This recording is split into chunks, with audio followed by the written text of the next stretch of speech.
You son of a bitch. How are you? PCU, Prank Call Underground Radio. This is Bobby Trendy, and KDK Prank Calls is absolutely luxurious. Hey there, this is Steve St. Peter, otherwise known as the Gimp, and you're listening to KDK's Prank Call. Okay, let me try that again. Oh, shit. Hi, this is the Gimp, and you're listening to KDK's Lunatic Fringe exclusively here on the Prank Call Underground Radio Network.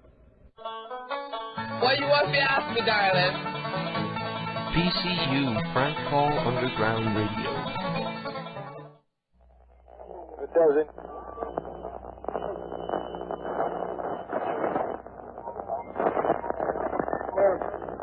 Two gay men took off their clothes, climbed a tree, and engaged in lewd sex acts for 4 hours in the tree before hundreds of onlookers.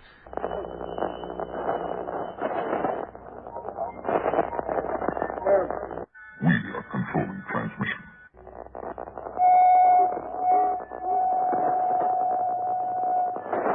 Vulva is what girls have down below.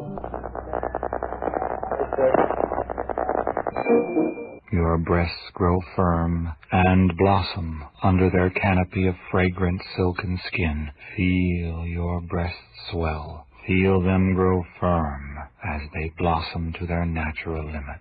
Feel the sensation. You are about to participate in a great adventure. You are about to experience the awe and mystery which reaches from the inner mind to KDK's Lunatic Fringe. All systems go. Prepare for countdown. 10, 9, 8, 7, 6, 5, 4, 3, 2, 1. Let's off to adventure in the amazing year 400 billion.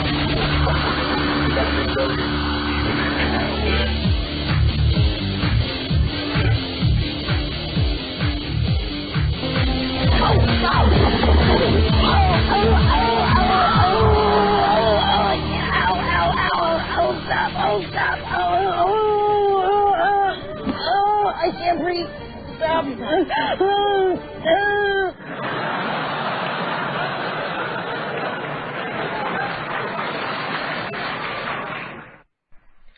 And hello everyone, and welcome to another fine edition of KDK's Lunatic Fringe.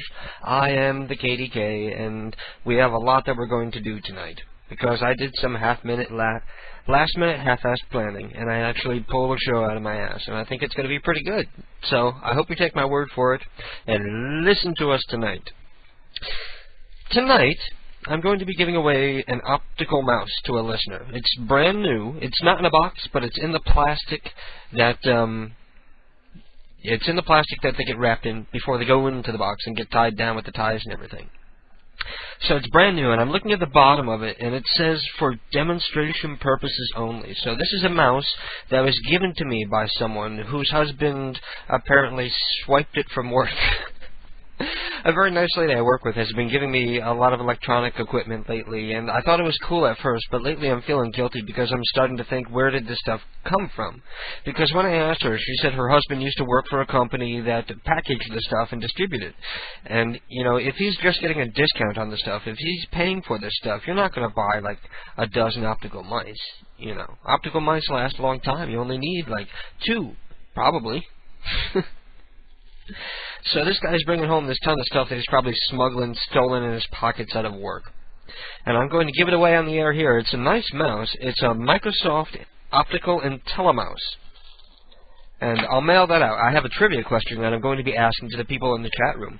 And then you got to go to the chat room, and the first person to type in with the answer, send me your address and I'll send you the mouse. So please don't play unless you really need an optical mouse. If you have one, don't play, because there's somebody out there who really does need one. Anyway, if you haven't used an optical mouse, you'll never go back. If you're using a ball mouse, you'll throw them out the window. I'm going to hook you up tonight.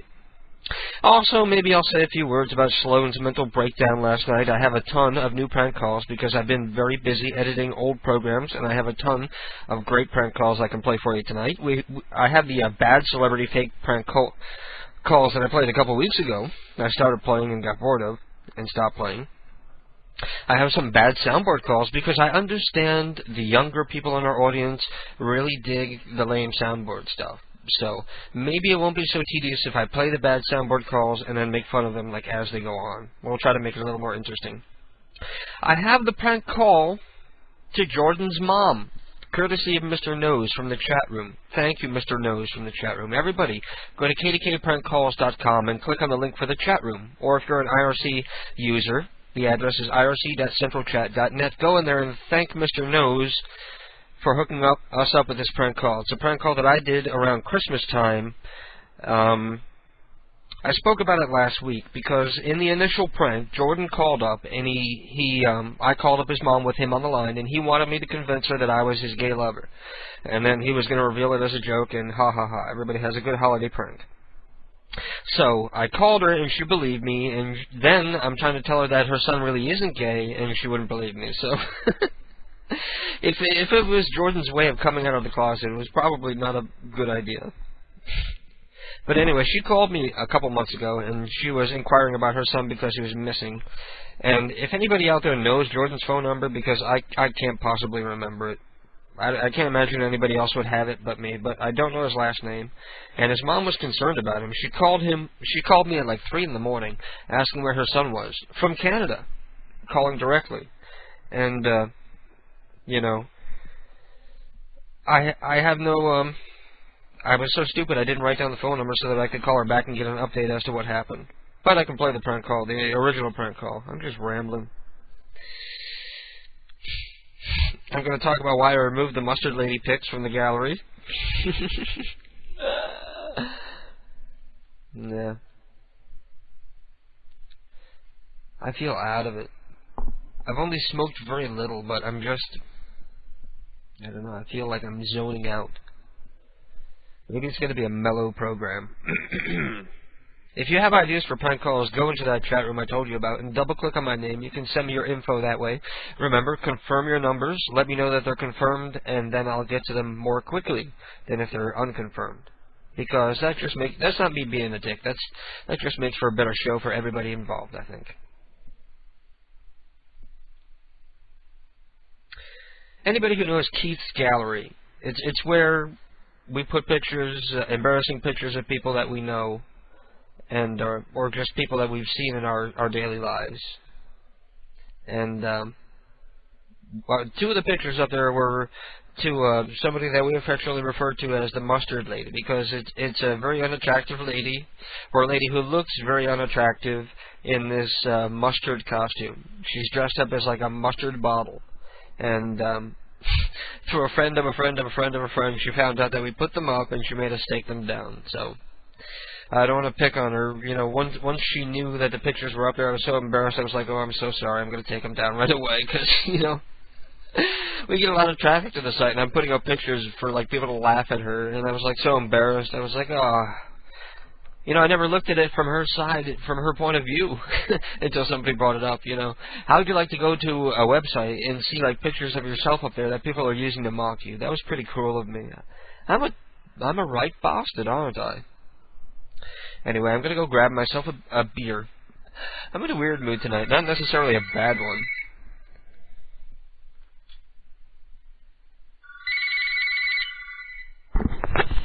Hello, Mrs. Indiana Call.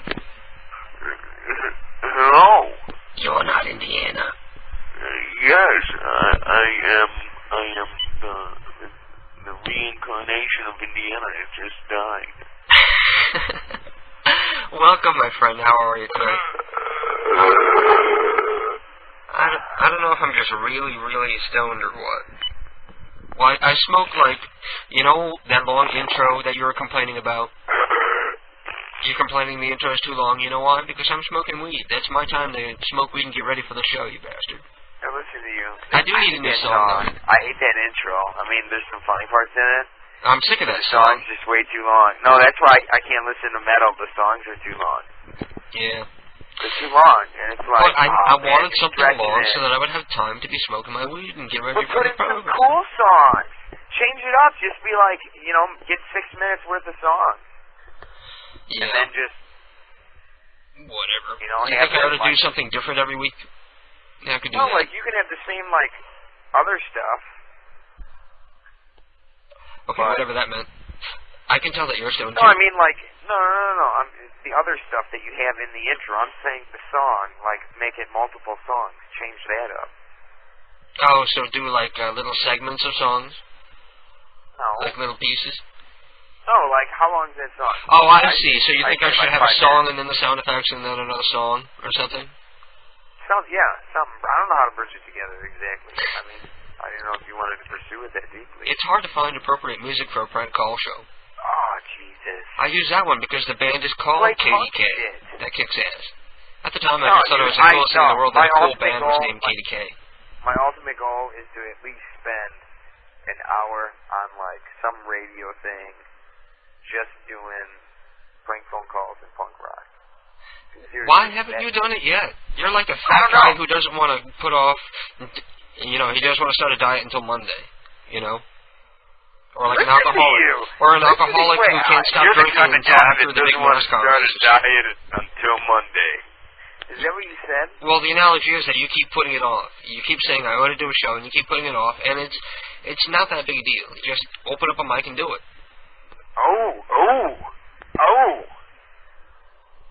Maybe that's what you need to re-energize yourself, to get in touch with the people who go to your site and shit. I know it helps me. I know, I would like to. Maybe I should. Yeah. Maybe I will. Yeah. I'll try that. You will. Alright. Well, speaking of which, there is no ghetto style tonight. There is no?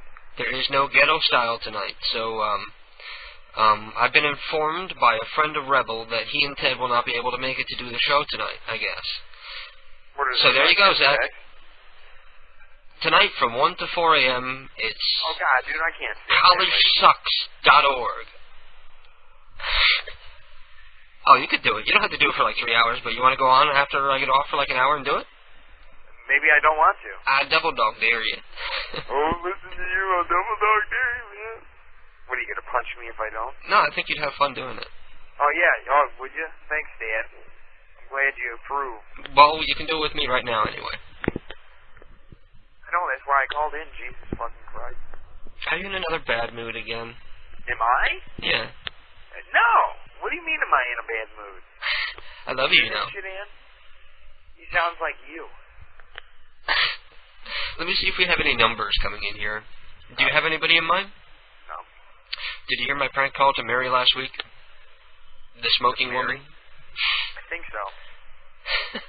I'll play that later on tonight. No. You know what? I wrote it down someplace. I want to do a prank phone call. Oh. Why you should learn English if you come to America. Perfect.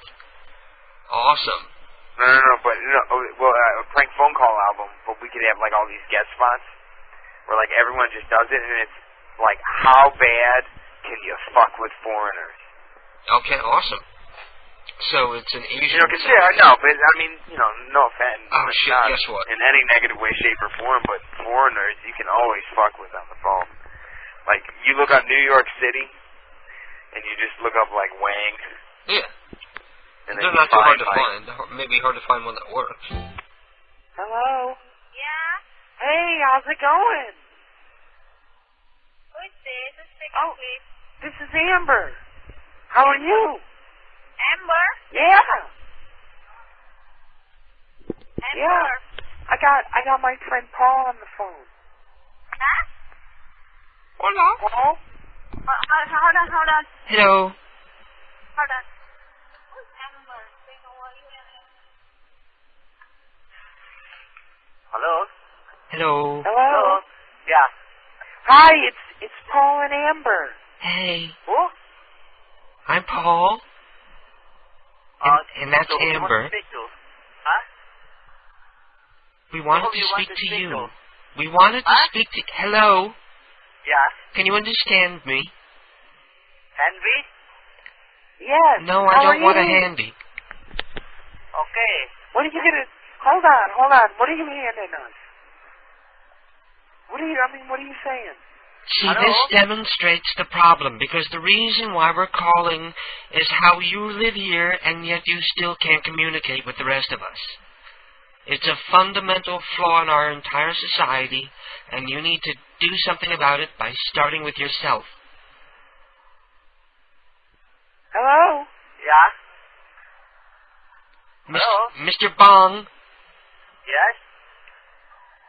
I want you to come downtown and take some English lessons. What?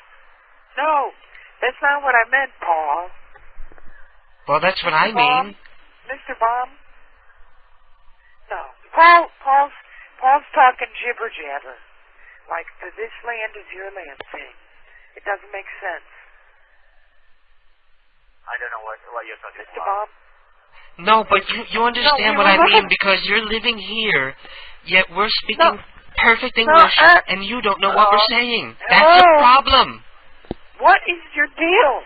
I've had a little drink tonight. Yeah, what is, hello? Mr. Baum? I've been smoking a bomb. Mr. Baum? Yes? What are we doing? Basically, we're calling, you're going to that picnic tomorrow, right? What? The picnic. The picnic tomorrow. The comedy picnic. It's tomorrow night. Are you not going anymore? Picnic? I don't even know you. Yeah, Mr. Baum, didn't you go to the grocery store yesterday and pick up a loaf of bread? And you saw me there and you said, hey, what are you doing Sunday? And I said, well, I'm going to this comedy picnic. You were all like, no way. I've been dying to go to a comedy picnic. Sorry, you got a wrong number. No, this is the wrong number? You're the guest of honor. Mr. Bong is the guest of honor at all of my best parties. Mr. Bong. Alright, I gotta hang up. Okay, call me back. Alright. And that was Zachary B. from ComedyThinkTank.com.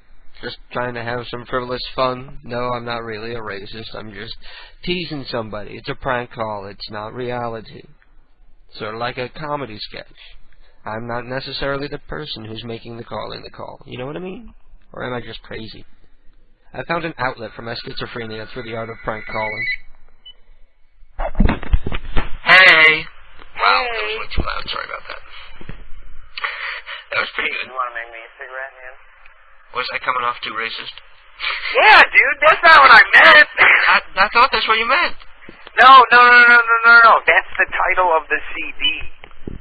Uh-huh. And it's just prank phone callers fucking with foreigners. Well, I was fucking with them. Making fun of them for not being able to speak English. No, I wasn't making fun of them. No. It's but it's the pun in the title. It's like, haha, they don't know English. That's why this is funny. Uh-huh.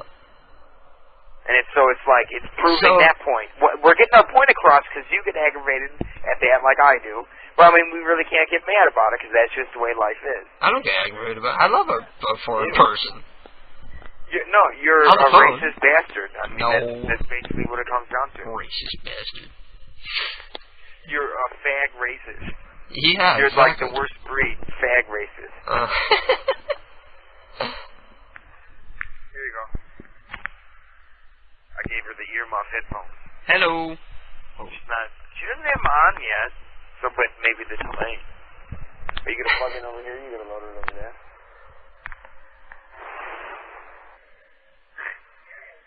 No, you don't have to quit. She's playing Caesar 3. Oh, that's... Here, dude. Keith loves that game, She too. does this all the time, like, instead of doing homework, she'll, like, play Caesar 3. Uh-huh. Sim City 3000. You do the same shit, though, don't you? Yeah, go to KDK. Prankcalls.com. That's a plug. You know, put that in there. Yeah. Click on PCU. I got lots of people doing plugs for me by now. Yeah. My favorite is the drunk lady. You remember the drunk lady? Look, here, let me run this by you. What? Tell me if there's any shred of humor in it. Just, I'm looking for a fragment, that's all. Okay.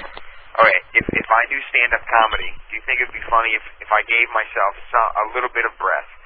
just a little bit, and then walk on stage and say, "Hi, my name's Amanda. About a year ago, I had a sex change, and I realized I needed to become a stand-up comedian." It would be funny, but it wouldn't play right in a lot of clubs, don't you think? If you did it in a gay club, you'd be like an instant hit, I bet. Yeah. Alright. I was just wondering. I think it'd be funny. Alright. Can you hear it, Ann? Ann can't hear it. Try to double-click on it. Got it? What? Arthur McGraw, confirmed working. Ask about his fat daughter with the tongue ring and his retarded daughter. Oh, man, we're supposed to make fun of this guy's retarded daughter. That's just mean. Annoying bitch from work named Violet. Not too bright. Well, my grandson isn't bright either. He's a retard, too. And then you talking like, "Hey, I don't want to pick on people. My name is Josh." Like, the guy's got a fat daughter with a tongue ring and a retard daughter, so I feel bad for him.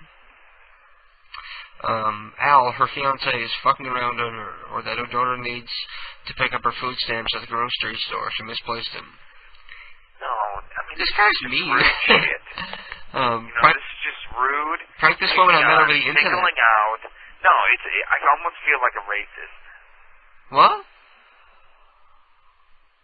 Here's the number, confirmed working, great for phone sex. Her name is Kristen. Alright, what should we do, people? Come on, give us ideas. Not a whole lot of ideas coming in tonight. Give me, okay, people, give me a noun, a verb, and an adjective. Okay, we're doing it. Am I allowed to play? No, you're gay. I'm gay, so I'm not allowed to play. Sit out first round. Okay. I'm going to de-op you. Princey Girl. Right. I guess here she can't vote either. Because that's a gay name. So, is that what you want to do? You want to have the listeners put you up to doing Phone MacGyver? Phone MacGyver. Prank call MacGyver. Come up with 3 different items. Who came up with that? What? That was you, wasn't it? I was going to say, didn't I come up with that? You came up with the premise and I gave it a name. That's awesome. I remember. And I hit it out of the park. What? I did it. Like my first try. That was so awesome. Okay, people. What happened?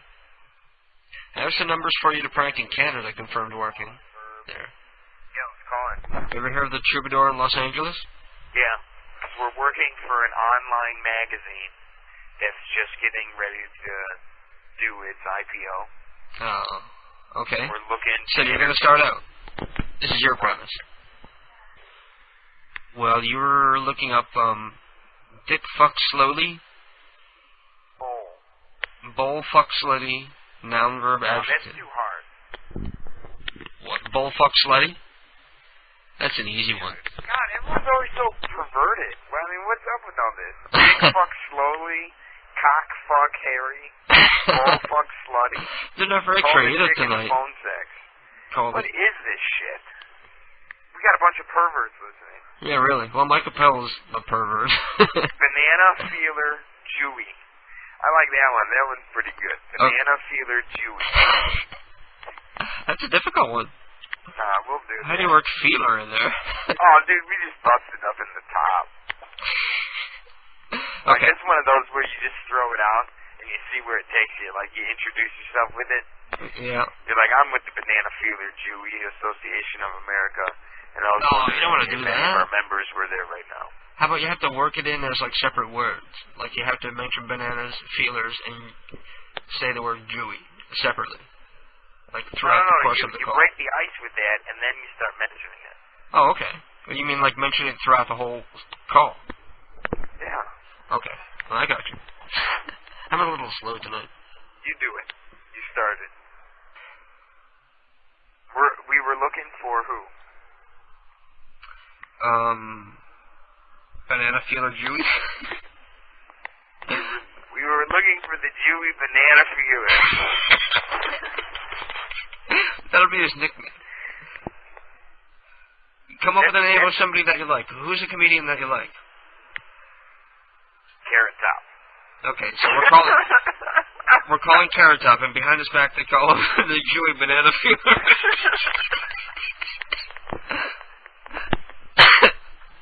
Okay, that's what we're doing. Okay. We'll be like, hey, is Jewy banana fever there? We'll be like, who? Carrot Top. Like, oh, you guys probably know him as Carrot Top. Okay. Wait, is it like a restaurant or something? Yeah. You mean they picked up a second ago, but now it's busy? No way, it worked. What do you mean? I can click back over now. Oh, really? Yeah. Cool. I wonder if I can click off of a call. I've never been able to do that before. I might prank call again now. You're re-inspired. You learn something new about the phone. Alright. So, when you called the first time, they picked up? Yeah. Now it's busy. Yeah, so try them again. Maybe they didn't hang the phone up. Alright. They just threw it at the wall. The mustard lady, not so much. Hello?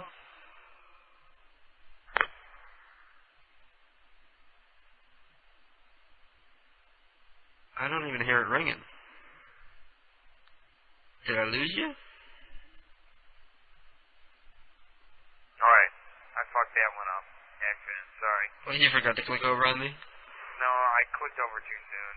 Oh. I was testing it. Sorry. Sure, just test the phone. I had to see what it would do. Well, yeah, I suppose. Still busy. Hello? I'm here. Static. Is that you or me? That's you. That's me. You know, I think it is. I can't tell. How could it be me? I'm on a corded phone. Ah. Ghetto phone. Well, nobody has sent in a phone card yet. How about the Friars Club? Dude, let's call the Friars Club and do that. All right. In New York. All right. The biggest one. Well, New York and LA are like the biggest Friars. Okay, let me mute the mic, and we don't want everybody pranking the Friars. Because they're old. They're making my heart attack. And I'm laughing because I came up with a better idea because it's the Friars Club. How about we call and ask for dead comedians? Hello? Yeah, you can. You don't want to do that one? Like No, call you up and can't. ask for red buttons. Red buttons? Yeah, like old dead comedians that are like friars. And you always used to see them at the roast. Red button was one. Red Buttons, who else? Red Skelton, Norm Crosby, Milton Berle. Call and ask for Uncle Milty. God, you are mean, man. I'm not mean. You are. You're a racist asshole. Okay, then ask for Phyllis Diller. She might be there and actually take the call. You have reached us during non-business hours. Our hours of operation are Mondays through Fridays from 9 a.m. to 11 p.m. and Saturdays from 10 a.m. to 5 p.m. We are closed on Sundays, national holidays, and on Saturdays during the months of July and August. If you know your party's extension, please dial it now. Or for a list of employees' extensions, please dial 411. Please enter the first few letters of the first or last background. 2, 5, 3. To select this name, press pound. To hear the next name in the directory, press 1. How about that? Going to the first name, Allison Graham. 2, 5, 3. To select this, I'm sorry. I'm sorry. No names match your entry. Can you get somewhere where you can leave a voicemail? I'm sorry. No names match your entry. To cancel and re-enter. Oh man, I'm gonna have to switch phones here in a second. I'm sorry. No names match your entry. What are you just gonna go through the whole goddamn thing? I'm sorry. I'm sorry. I'm sorry. I'm sorry. I'm sorry. I'm sorry. No names match. If you Hey, know you're. the extension of the person you wish to reach, Hello. please enter it now. Hello. Hello. That didn't go anywhere. Hello? Oh, I think maybe the phone died. I think maybe I lost him that time. Let me go grab the other phone.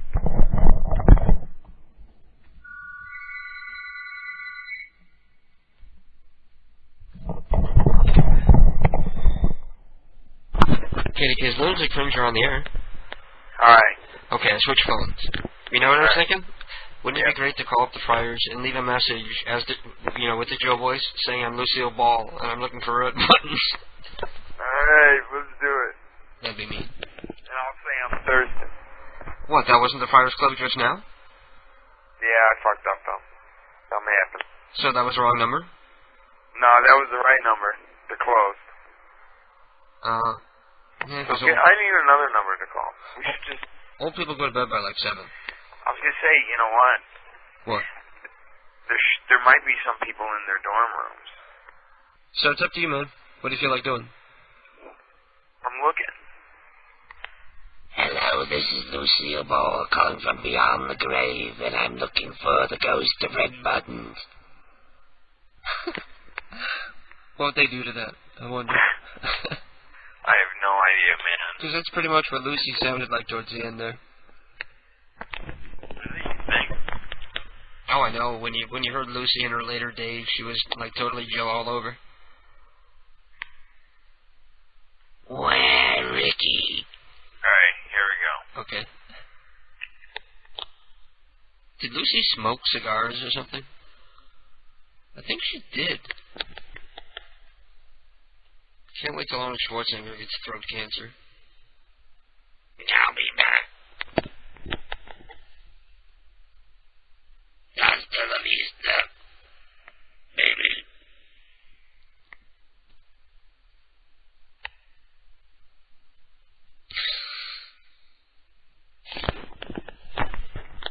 I think Zach is trying people's dorm rooms now. Using a college directory. 5759. Press 1. Please leave your name and a message. You may start your message now. Hello.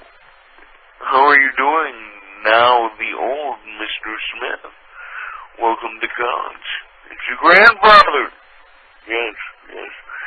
I can't wait to see you in that dorm room. It's gonna make me really shit a brick.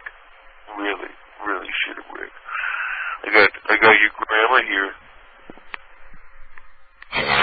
Hello, how are you doing, dear? And, we wanted to welcome you to your new dorm room. Hopefully this is before your little masturbation session. Oh, don't be talking that way. I'm sorry. I don't know why I married you. I know. We're just kidding. Anyway, enjoy your first week, and we'll see you around Parents Weekend. Okay. Maybe we'll come over and do some keg stands sometime. Keg stands are on the way. We love you. Just know that. Peace out, bro. Here, I'll spank Grandma's ass. Here, Grandma. Oh, yes, that's the way I like it. Goodbye. Good night. That wasn't as good as the audition one. Oh, did he hang up on me? Yeah, he hung up on me.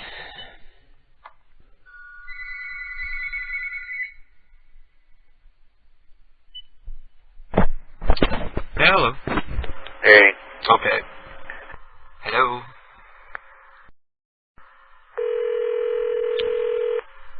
Hello. Hello, how are you doing, dear? It's Jill, and I'm looking for Elmer. Why don't you dumb son of a bitches get over this shit? Please don't make me raise my voice again. Yeah, don't make me say track the call and then come have your dumb ass arrested. Good night. Wait, don't make me call back. Man. Are you there? Hello?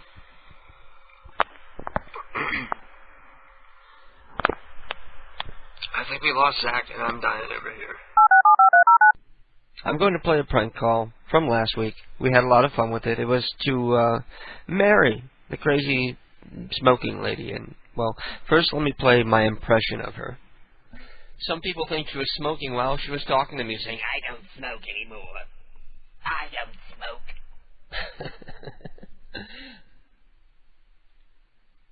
And now the prank call. Hello? Hello, Mary. Who is this? This is Ed from across the street. I'm sorry to bother you so late at night. Who? This is Ed. Ed? Yeah, Mr. Rosenthal. I don't know you. You know my wife, Jill, too. Huh? You know my wife, Jill. No, I don't. She says that a couple times in the past when she's run out, she's given Where you you a call, from? and you let her bum a couple cigarettes off you. I don't smoke. Yes, you do. You gave Jill cigarettes just a couple months ago. Yeah, but I haven't smoked for a couple months now. Oh, I don't smoke at all no more. All the stores are closed, and I'm dying for a cigarette. Where are you at? I'm right across the street. Where? We live in the apartments. What apartment? Across the street and down the road and over the river and through the woods. The I don't know where you live. Well, you don't know me, really. You know my wife. What street? What's Jill? Yes. See, you do know. I do know no woman named Jill. Yes. See, I told you. But I haven't smoked for a couple months now. Maybe you have an old ashtray with some butts, or I can open them up and roll out the tobacco. I don't smoke anymore. I haven't smoked for God knows when. Are you sure about that? Yes, I don't smoke no more. Well, God bless you. I wish I could quit, but I need quit. one. I haven't smoked. I've been to the doctor. I'm under the doctor's care. Where are you living? King Street somewhere? Yeah, Jill and I were arguing earlier, so I need a cigarette to calm Where do me you down. live? What's the number? Number 17, and Jill is at number 18. We live next door to each other. I don't live on King Street. I didn't say you did. I said we did. How do you get my number? Jill gave it to me. Who? Jill. Jill? I don't know no Jill. Yes, you do. Maybe you know her middle name. I don't even know where you live. Her middle name is Myrtle. I don't even know her. I'd like to know what street you live on. This is Mary Hoover. Yeah.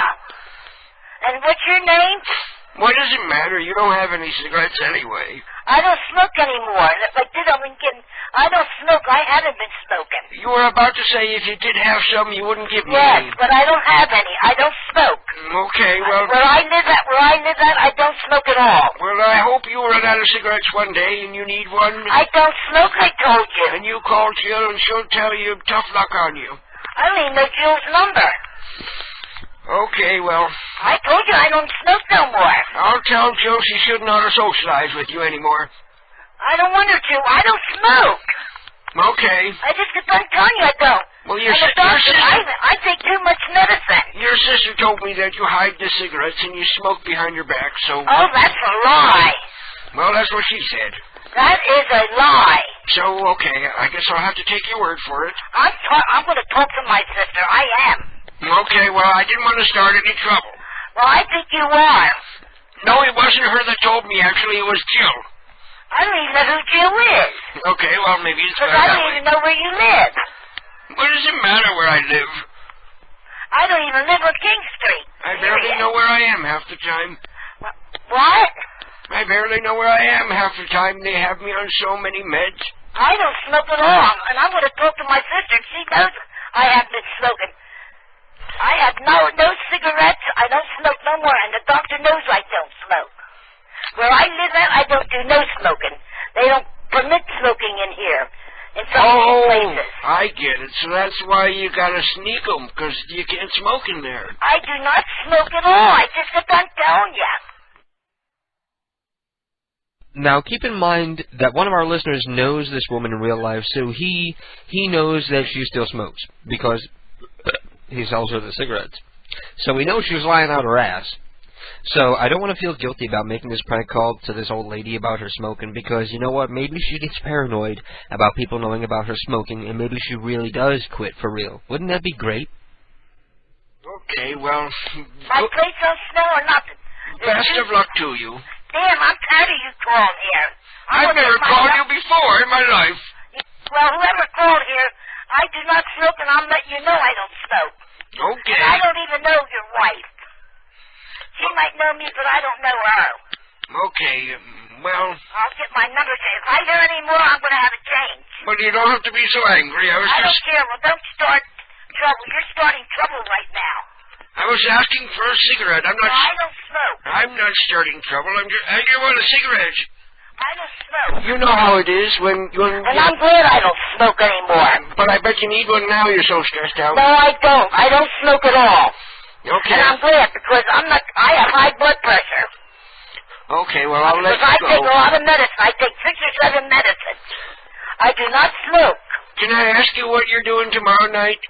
I'm not going to be home. Well, I feel sort of You bad. don't even know where I live. Well, I feel sort of bad, so I was going to have Jill invite you over for dinner, maybe. No. I told you I do not smoke. I didn't ask you over for a smoke. I said, well, you come over and have dinner with us. And I'm not having no dinner. Besides, I don't think I even know your wife.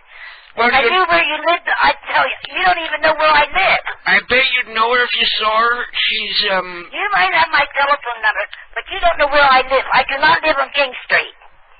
Nobody ever said you did. I don't care. I do not smoke, and that's the truth. So leave me alone, will you, please? So you don't want to come over for dinner?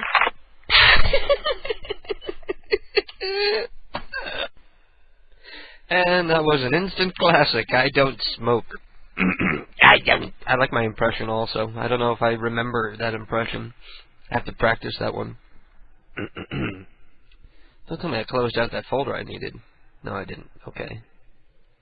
Some people think she was smoking while she was talking to me, saying, I don't smoke anymore. I don't smoke anymore. That'll be my new Mary Hoover voice. I don't smoke anymore. Well, yes, you do, dear. I saw you behind the building. And I don't...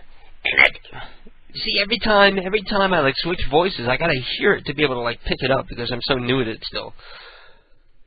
Some people think she was smoking while she was talking to me, saying, I don't smoke anymore. I don't smoke anymore. What are you talking about, Phil? I don't smoke anymore.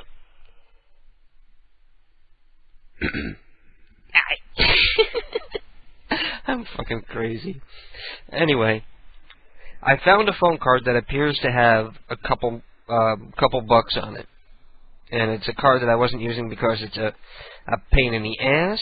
You know what? Let me circle the number I need, because there's like a million little numbers on this card to call for like all the different areas they service. And I'm sitting here like trying to dial and look at the card, and I'm an idiot, so it's just too much. A lot of updates on the site lately.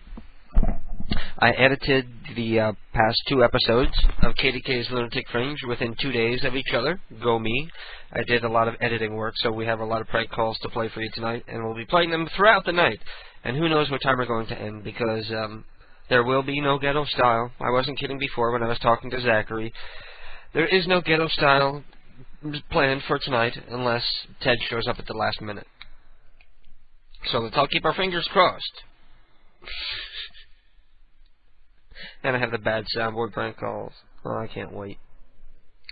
Right now, I'm going to try to call. I'm going to go through the names and see what we got here. Thank you for the phone card, Neo.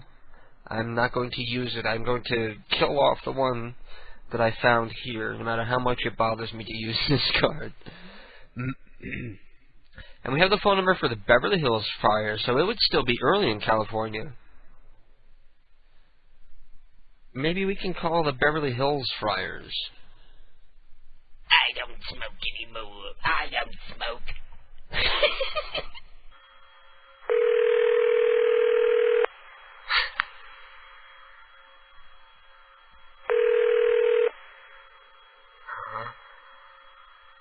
Thank you for calling the Friars of Beverly Hills.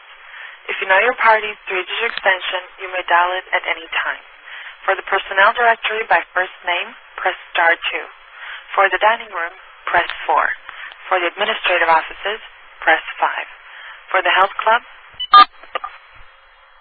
Health club? They have a health for club? the hostess, press 1.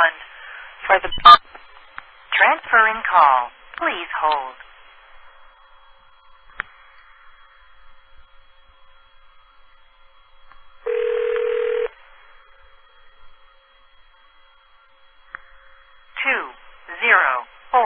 Is not available. Man. After recording, either hang up or press 1 for more options. Record at the tone. Hello, this is Lucy, and I'm calling looking for Red. We were friends back in the day, and we lost touch. But I figured if anybody would know his number, and now I could get back in touch, the people down there at the Friars would know. So if anybody has the number for Red Buttons, tell him that Lucille Ball is looking for him. And give me a call back and give me his number. Phone number here is 212-751-72. Thank you. And you know, some old person is going to listen to that and think it's heartless and insensitive, which I can be on occasion. Anyway, maybe now is a good time for the group smoke moment, because I certainly am anyway. And isn't that what really counts? Who am I going to call? Let me see. Mr. Peepers has Todd Bridges confirmed working. It's a nightclub or celebrity saying, Todd Bridges, is that the real Mr. Peepers? Is that the real Todd Bridges, like the ex-con, ex-actor from Different Strokes? Is he doing like gay scat porn yet or anything? Arnold is a security guard, and he ran for governor. Wouldn't it be great if he won?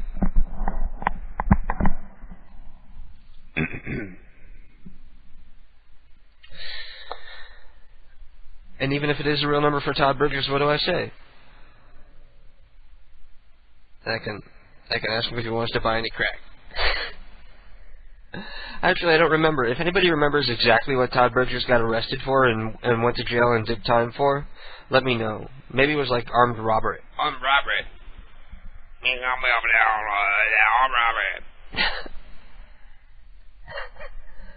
Oh, man.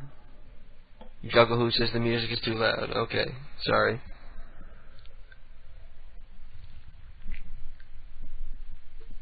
That's why I don't play music behind me. Besides, you want to be able to hear all my gross little body noises, don't you? You want to be able to hear like my burps and my almost burps and my throat clearing and my snorting and stuff. The 35 people who are listening look forward to that. Oh, 39. A couple more people showed up. Wow! Maybe that's why nobody listens, because I blast their ear out with belches. Pardon me. I just puked in your air.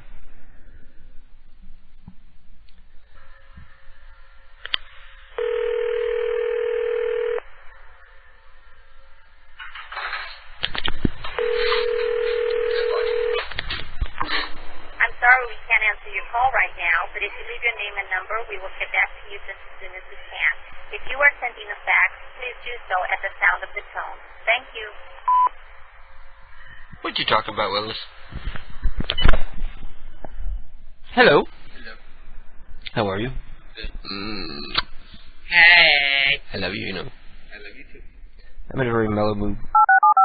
Hey, I know something that we can talk about. What? You flirt with the skeevy bitches at work.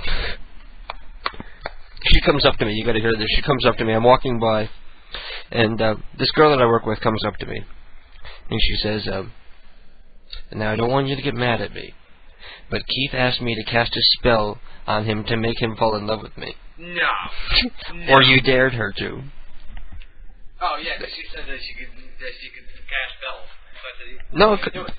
come up to the mic because this is a very good story. I know this is going to be good radio. No, because she said, "Oh, I can spell and cast spells on you," and I asked what kind, and she goes, "Ones that will make you fall in love." And I said, "Oh, yeah, okay, go ahead, do it."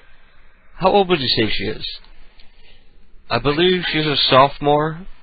She's a sophomore in college. I guess. Yeah, so she's probably about like 20, 21, something like that. And she's a Wiccan. Crazy. And no offense to Wiccans out there, but really. There's no such thing as mystical powers. The world is a lot more of a normal place than you expect it to be, but there it is. But she thinks she can cast spells. Can't read minds. Oh, she thinks she can read minds? Oh, yeah. Well, I think some people can. Some people I think can read minds, but that's just being able to pick on pick up on somebody else's psychic energy. I don't believe it. You don't believe it? I said, what am I thinking right now? Emily, she goes, you're thinking I'm full of crap. I said, well, You're right. Well, yeah, there you go. You're thinking I'm full of crap. You're thinking I'm just the weird girl. But you know what? I'm sure she said that to everybody. She thought I was mad about it. And I was like, oh yes, I'm really scared that now my boyfriend's going to be in love with Emily. She's not an unattractive person, but she's not... I don't know. I don't want to be mean. I kind of wish I didn't start talking to her. What would you say? I kind of wish I didn't start talking to her. Because she's getting really on my nerves. She probably has the wrong idea. She probably thinks you like her because you don't tell her otherwise. Weird. I know she's weird. She fucking thinks she can cast spells. Of course she's weird. Well, duh. She thinks she's gonna... I said, why don't you cast a spell to make him have more respect for me, not to be flirting with every retard that works there. Or letting every retard flirt with you. You know what I do when somebody flirts with me? I said, nigga, go tell it to the street. Nigga, please. Go tell it to the street. That's the line that it came up. I'm sure somebody else thought of it somewhere, but I just came up with it on the fly last week. The homie and me came out. Man, I probably shouldn't have even done a show tonight. I don't feel like it. I thought it was funny though. She thought I was mad about it, like I believed in her powers. She thought I believed in her powers, and I was angry that she was plotting against me.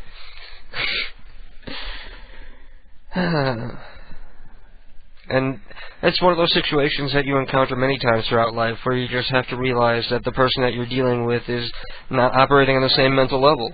And you can't fault them for it because they're doing God bless her, she's trying. She's doing the best that she could. The meds are keeping her relatively even. But she's a little weird.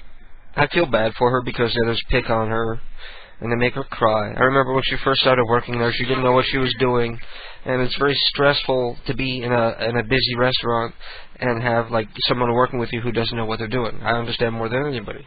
So people get mad at her because she's not fast enough yet and she doesn't know what she's doing. So they made her cry one day. Yeah, she was crying today. She was crying today? About what? Over her mother yelling at her. Over her mother calling her up and yelling at her Oh, at work. her mom really is evil, though. Yeah. She was telling me one day that she had to walk to work, and it's only like a mile. It's not that far, I guess. No, actually, I gave her a ride home. She lives like 4 or 5 miles away. Shit, I didn't realize that. She came into work like all sweaty, and I was like, "What's up?" And she's like, "My mom made me walk to work because she says I need to lose weight." She's not like scary fat, but she's festively plump, probably about 60, 70 pounds overweight, you think? 80? I wouldn't even say that. For her bone structure, no. Yeah, she is, she's a tall girl. She's got manly bone structure, wide shoulders. I'd say for her structure, probably 30, 40 pounds over. Yeah. She knew I was mad about something, but I wasn't mad about her casting spells. I was mad about you, like, not doing things to, like, diffuse her and encouraging her. I was fucking around with her. Didn't think she would Yeah, take but me she's seriously by saying... She's retarded. I was saying... Well, she's not retarded, but I was she's... saying stupid things like, is that a mirror in your pants? A mirror in your pocket because I see myself in your pants? But she takes it seriously. I realize that now. She's probably somewhere right now casting a spell to make you fall in love with her. Thinking I swear to God, she's probably at home right now, like...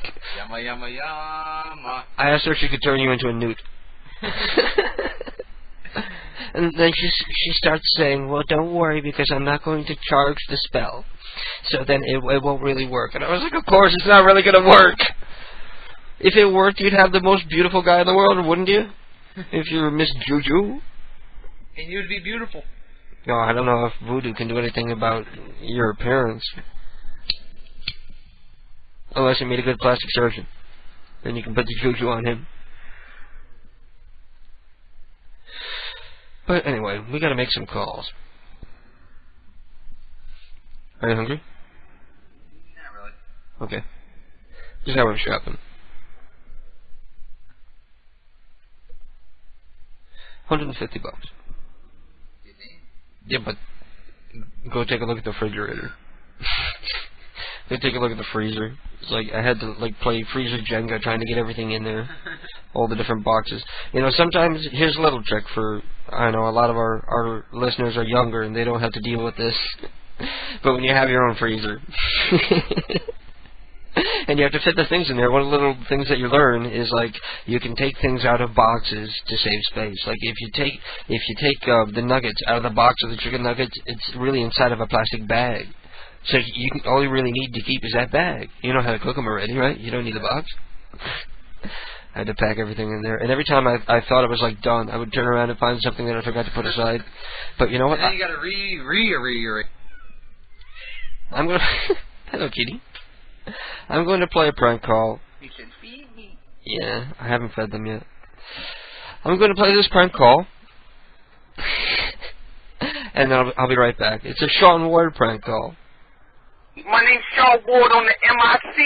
To the man, KDK. That's what I say today, Saturday night. I feel alright.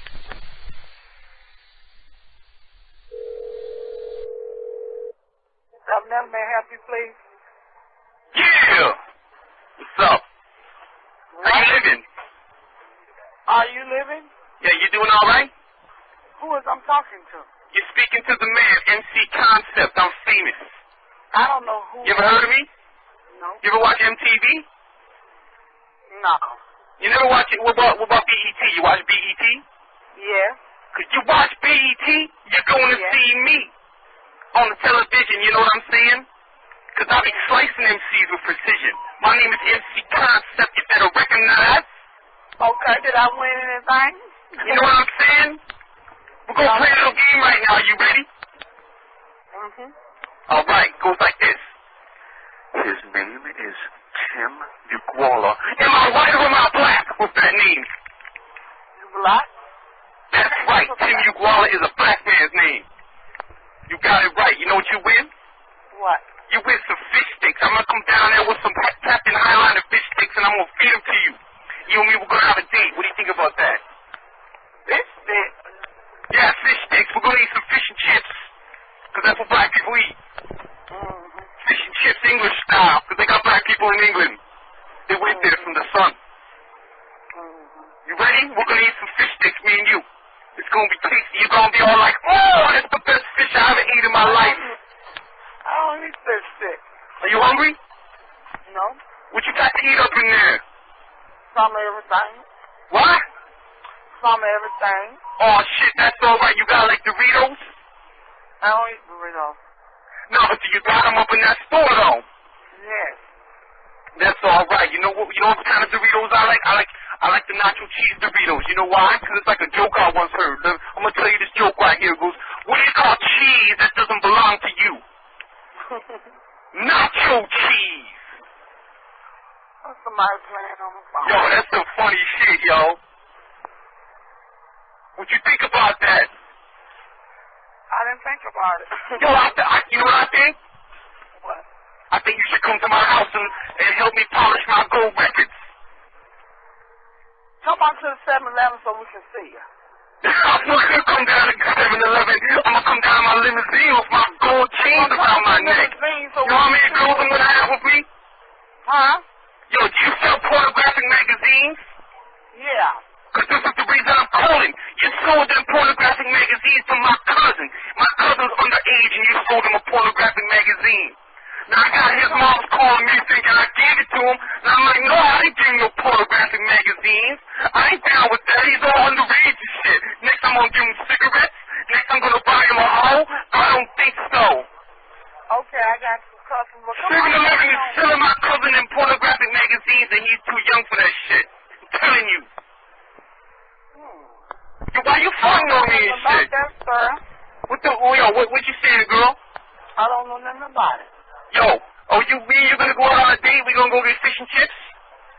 Come on in here. Yo, listen, is there like an English pub, Irish style pub somewhere around there we could go get some fish and chips at? No, not. What kind of beer do you like? Huh? What kind of beer do you like? I don't drink beer. Well, what do you drink then? Moet, Tanqueray? No, I What drink water. What do you like? I'm gonna give it to you. What you like to drink? Beer. I drink water. You want to talk to Yo, you ain't going to get crunked on no water. I got to bring up the customer. You want to talk to the manager? No, I want to speak to the customer. Put the customers on the phone. Just joking. Yeah, put the manager on the phone because I got a complaint. I'm going to the top of the organization. On the phone because... Yeah, put the manager on the phone. Where is he at? Who? Where's the manager at, yo? Okay, hold on. Come on the phone. Oh, laughing this shit now. The better not be the manager laughing. I'm telling you. They want to come with the limousine and all that, and they come out here. Tell me all about the story. I'm cool. No, I'm going to come with the limousine. So we come with the limousine? Yo! You where the manager at? She don't want to talk right now, sir, because we busy. What the fuck is this? She doesn't want to talk to me. Tell him it's MC Concept from MTV. Tell him I'm famous. You tell him I'm going to come down there with my gold records and he's going to see me on the cover of the Source. You know what I'm saying? Come on down here with it, then. We busy. Yo, I'm going to be on the cover of Spin Magazine. I'm going to be the artist of the year right up in this shit. Right up 2005, you know what I'm saying? Okay, come on down here. We got yo, you got a check for my album, MC Concept on Koch Records. I got gold appearances by Ghostface Killer. You know what I'm saying? Oh, man. She hang up. She's gone. That was great, Sean. Okay. That's incredible.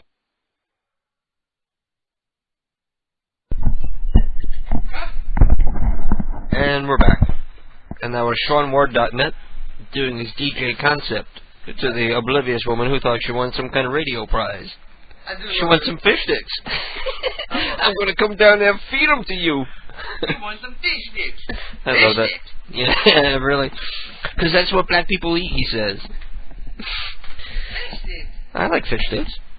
Fish and chips, I like that. We haven't had that in a while, I guess. Yeah, but what if you won fish sticks? You won fish. I guess he says some kind of weird fish stick brand in there. I was like, I don't know if I need to bleep that or not.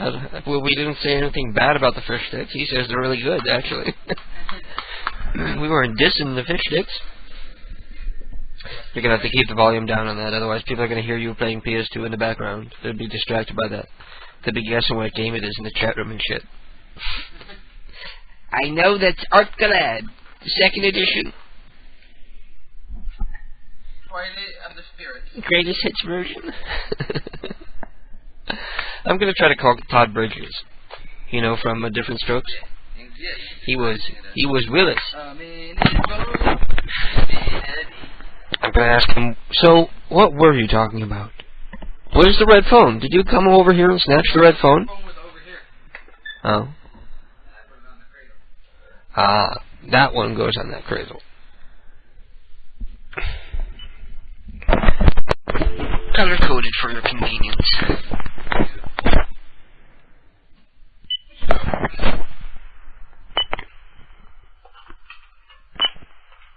Did you knock the other phone off the hook or something? Hello? Is this phone dead? No, I was just using it. I'm not going to get the dial tone. Oh, yeah, this one's dead. It's beeping. And this one's dead, isn't it? Okay, maybe this one will work. Nope. I got like 2 numbers and then it died.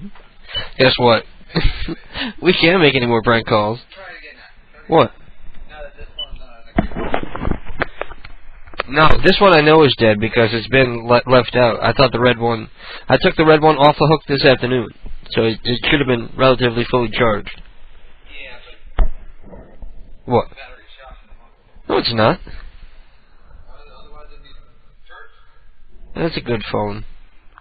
Maybe the base isn't plugged in.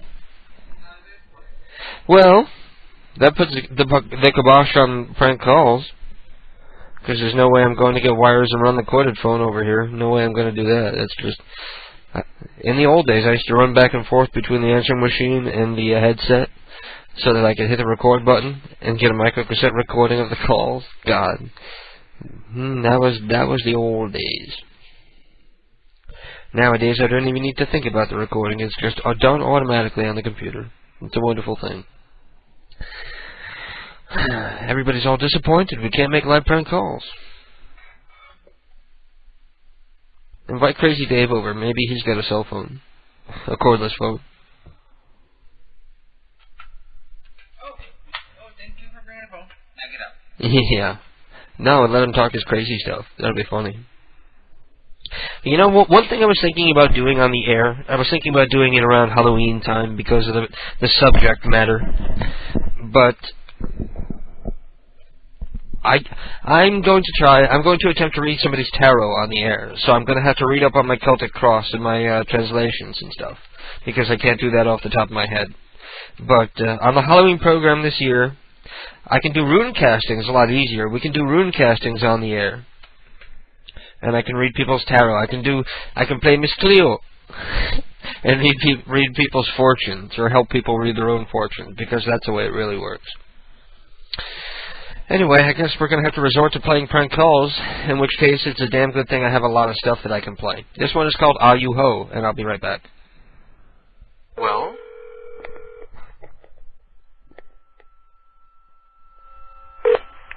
Hello? Hello, I'm looking for Are You Ho? You ho? No, Well, I'm not, but I'm looking for Are You Ho? What are you ho? No, I'm not a ho. No? I'm looking for Are You Ho? No.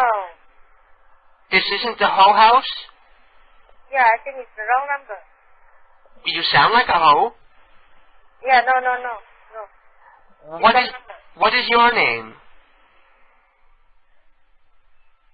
I'm sorry, it's wrong number, okay? I don't believe you. I think you really are a ho. No, okay? Wrong number, okay? Listen, how much? Please enter. Oh man, I didn't think she would hang up because Asian people they're so polite, they never want to hang up on somebody.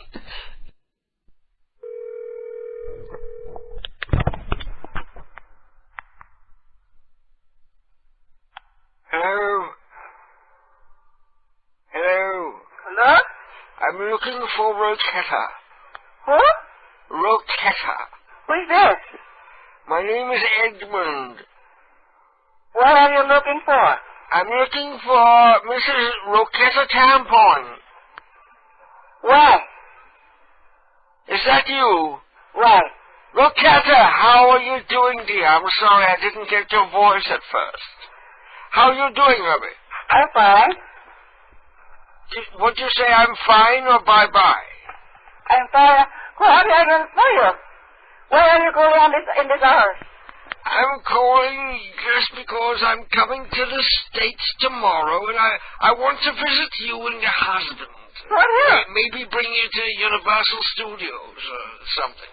I don't know you know. It doesn't matter. Oh, is that okay? I'm old and wealthy and lonely, so I'll bring you with me. What? What do you say? I do not know who you are, though. I'll send a limo by around 2. How does that sound? What is your name? My name is Edmund Rosenthal II. How did you know my name? Just from the phone book. You're like a lucky lottery winner, you. I just called you right directly from the phone book because you're living there. You don't know me, you know. No, I've never met you before in my life. What is important that you're calling me? Because I don't get to America much, and I want people, the native riffraff to show me around and whatnot. We'll go down to Busch Gardens. No. You like the bush? No, I don't like to go anywhere. Yeah. You don't like gravy either. No, I will not go around anywhere. I will stay home. You don't like the bush. No? Okay, I'll bring you to an Oilers game. No. You don't like them either. But what can we do there? Maybe we go miniature golfing. I hear the hoi polloi enjoy the miniature golf. What is this for? What is this for? It's for a lonely, old, wealthy, crazy man. I guess you're drinking, though. A little bit, but we have a wet bar in the Hey, limo. when you're not drinking, okay? Yes, I am. I just told you I was. I will see you goodbye now. I'll see you later. Okay. I'll be by tomorrow around 2. I'll send you feeds.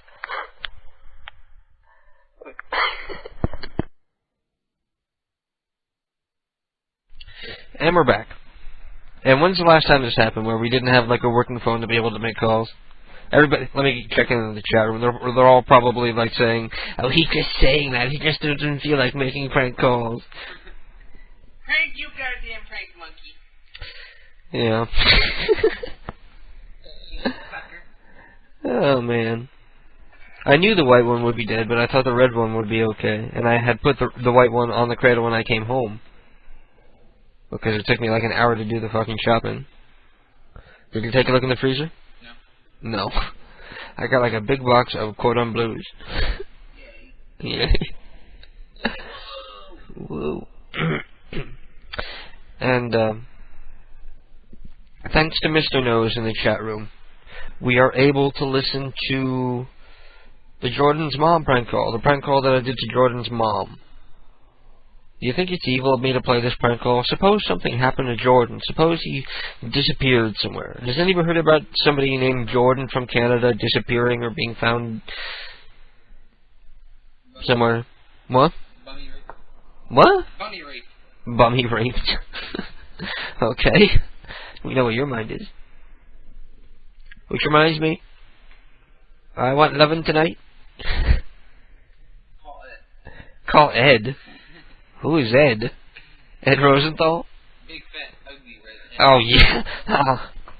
Well, you know, we were talking about this last night on Brainbox Radio. Because the subject came up. Because, you know, fat girls give better head than skinny girls. Because they got bigger, fatter, softer, more cushiony mouths. I don't So know why they give better head. I think they give better head because they try harder. every time they give head, when they only give head once in a while, they better make it good. Yeah, they want a guy who's gonna like fall in love with them, like because they're not much to fuck, but they're great with the mouth. So we were postulating if it would be, since men are inherently better at giving oral than a woman, wouldn't it stand to reason that a fat guy would be the best of all? You know. So let's get Ed over here and we'll test out the theory. Oh my God! I just grossed myself out. You people are lucky you can't see what Ed looks like. Just picture Ed McMahon. That would work. A young Ed McMahon. He's fatter. He was talking to me one day, and he was expressing bitterness about his school days. He was expressing bitterness towards his classmates. And, you know, you could figure out a person like him right off the bat. So I said, "Oh, why do you feel that way?" And he says, because they used to pick on you a lot. And he says, "Yeah." And I said, "Why?" And he says, "Oh, they used to say I was fat and slow and stuff." And I was like, "Well, didn't they have a point?" And as soon as I said it, I was like, "Oh, I shouldn't have said that." I like went to cover my mouth. I was like, "Oh, I can't believe I just said that." And then it's like, "Well, no, because I was always stronger than all of them, and I could run faster than all of them." You know, you're just telling yourself that, you know. I know, he was telling me one day that he could outrun me in a race. I'm like going, yeah, sure. Okay. I doubt it. It would be funny to see. Your thighs would chafe. Yeah. What did you say? He's got to be 350 pounds. Yeah. 350 pounds? You think that sounds about right? He's tall, though. He's probably like 6'5". You're 6'1", right? So he's a couple inches taller than you? Yeah. So he's probably 6'5" and 350 pounds. So he's, with a red, he does not have a red perm. It's a red perm. Yeah, we got to get a picture of him so we can send his picture out as ours when we want to do fake hookups. The people who just IM you out of the blue when you're in an AOL chat room, they're like ASL. You send him Ed's pic. Like at the end of the day when he's all sweaty around his man boobs, We actually have a folder on my computer. I don't know if you still have it on your computer. Oh, yeah, I still have it. It's called Ugly People. Online Buds. That one, it's too. just all pictures that people have sent us. And, like, people were like, when they just, like, ASL, we just automatically send them the most disgusting person in the whole file. I could start a whole website of just ugly people. From all the people who have sent us pictures, like, saying that it's them. It probably really is, otherwise they would have picked a more attractive picture. But we have this gallery of freaks. We do. This gallery of, like, but, you know, if I did do that, like, they would come after me and sue because I would be outing them that they're gay, because how'd I get their picture? Because they're trying to hook up with me in a gay chat room. So that's why that website has never happened. That'll probably never that'll never happen. I don't need to say it properly. Rachel was asking me last night whatever happened to Kevin. Have you heard from Kevin lately? Last time I heard from Kevin, he's damn near getting kicked out of his house. Oh, really? He's behind in the mortgage? Yep. You have to be, I think, 3 months behind before they start coming after you, I think. Because none of the roommates are paying their rent. Yep. They're just using Kevin. Yeah. Now, here's the story. God rest her soul, Kevin's mama died. Kevin's mama from the Kevin's Mama prank calls died probably about a little over a year ago. Probably. A little over a year ago. And Kevin was living with his father for a while, and his father started dating again, and he met a woman online, and he moved out to fucking Montana or some shit to go be with a chick that he met on the internet, which is ironic considering how much of a part of meeting people on the internet and having sex with anonymous strangers is to Kevin, you know? It's very ironic that his internet addiction came back to bite him in the ass because his dad moved away and he was stuck with the mortgage. So I thought the aunt was going to be paying the mortgage. No, the grandmother. Lydia from Lydia's Goat's Nipples prank call. There's a 10%er. Yeah, how many people have been with us so long that they remember Lydia's Goat's Nipples? Ellen and Neo? Yeah, that's it. Ellen, Neo, Hellbringer if he's around. But, anyway, so Kevin has been... You know, Kevin has always been one of those people that judges his own self-worth on how many people like him. So he allows people to use him for companionship, to make himself feel important that a lot of people are surrounding themselves around him. For example, he once let an elderly man fist him so that he could procure alcohol that he could bring to his friends and party with. And he would be the man, because he was supplying the liquor. So that's a little bit of Kevin's mindset. So basically, since his dad has moved out and the house has been empty, I'm sure it's probably a bigger pigsty than it's ever been before. And every little piece of gutter trash from here to Timbuktu crashes at his house every night because they're looking for a place to be able to get drunk and not have their parents bother them, or just homeless kids with like a place to flop, like runaways and shit hang out in Kevin's house. It's like, yeah, exactly. Kevin is not an attractive person. He was when he was younger, but he's gotten fatter and I think my perception of him has changed a lot more. That makes him seem more unattractive than he really is. But he's the kind of person who will let people use him for concrete things like drugs. Like he works and he'll buy a lot of weed, and then all his friends will show up wanting to smoke it, and then as soon as it's done, it's gone. It's sad, actually. So you think he's going to lose the house? What if Kevin called us asking if he could move in here? Yeah, good. I'm glad you're on my side. I'd be like, there's no way. I wouldn't even let him stay 1 or 2 nights. I wouldn't even let him bring anything in. Do you know what 1 or 2 nights usually turns into? No, 1 or 2 nights, then he can like call the cops and claim that he's been staying there, so you have to evict him instead of just throwing his ass out. You know? Yeah. You can't let him bring any kind of shit in.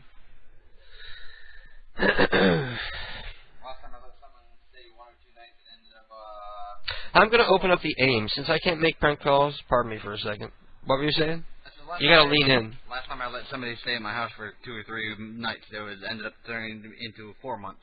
You want me to hook you up so you have a headset? No, because I'm going to play my game now. What are you playing? Gladius? Gladius.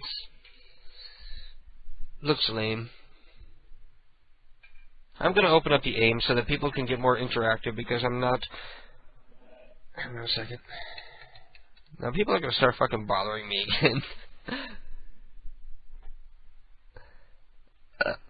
Okay, I opened up the AIM. If you have anything you want to say, the name is KDK Pranks, and you can send me a message on AIM that way. If you're not in the chat room, which you ought to be anyway, join the other 19 people who are in the chat room. KDKPrankCalls.com, click on the chat room. I'm real sorry that we can't do live prank calls tonight because both of my cordless phones are without batteries, and I don't believe in cell phones, so I don't have one. I'm not so scary important that people need to be able to reach me 24 hours a day, and if I ever used a cell phone, it would be to have some moronic, meaningless conversation that didn't need to be had in the first place. If you ain't a fucking doctor, you don't need one. Yeah, if you're not on call and people's lives are on the line, you don't need. No matter how self-indulgent, self-important you are, you don't need a fucking cell phone. I get by without one. I used to have a pager for work, which is pretty much the same thing as having a cell phone, but that's just so they could reach me at all hours. And it's not like I had people page me all the time. You know what a lot of people are doing now? They're just getting rid of their house phones and just keeping the cell phone. Because they want to just have crappy service for everywhere. Oh, really? Your brother did that too? Yeah? No, the only reason he has a phone at his house is because his girlfriend made him get one. Yeah, because she's tired of... Oh, I'm going through a tunnel. Can you hear me now? No. Huh? Yeah. Anyway, I'm going to play that Jordan prank call. It's from Christmas time, because I think I mentioned the holidays in here. So that's how I know. Plus, she said it when she called me back, so she helped remind me.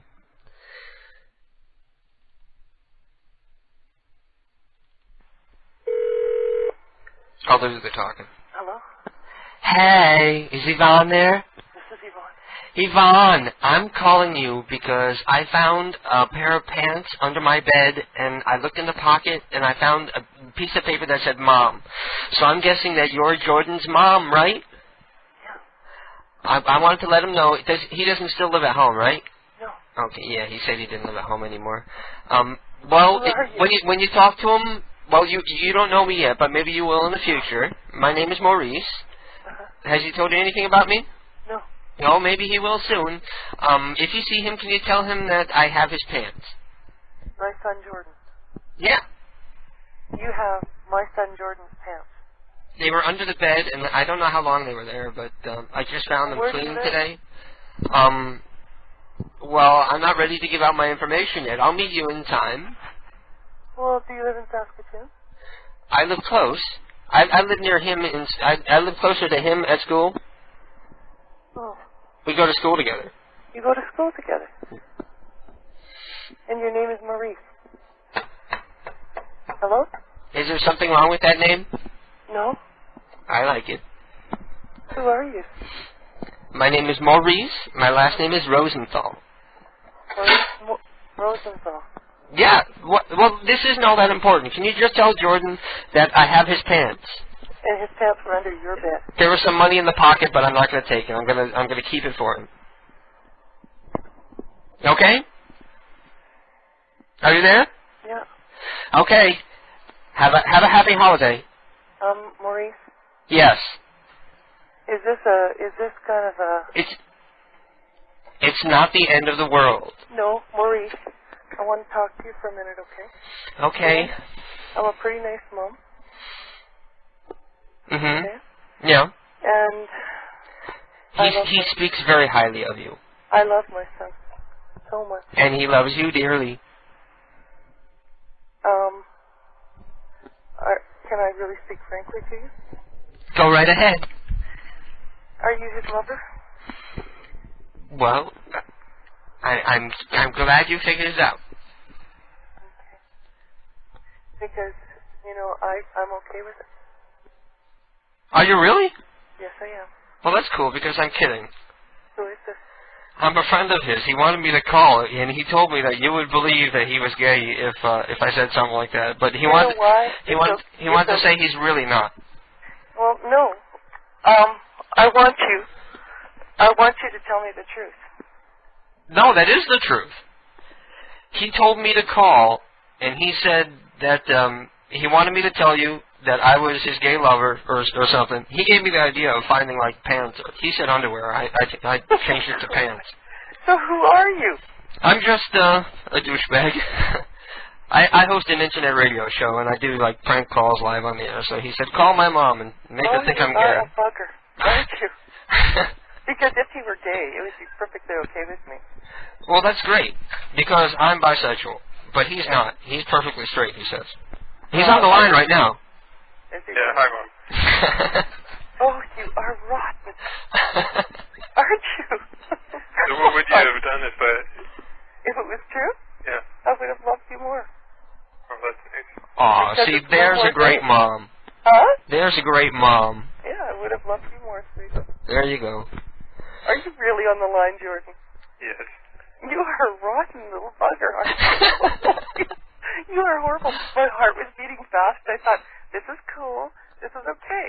This is okay. I'm cool. And it's like I've always been really comfortable with this, you know? Well, that's great. It's cool that you have a great sense of humor. A lot of times people get mad that I call late at night. I can't believe you did this, Jordan.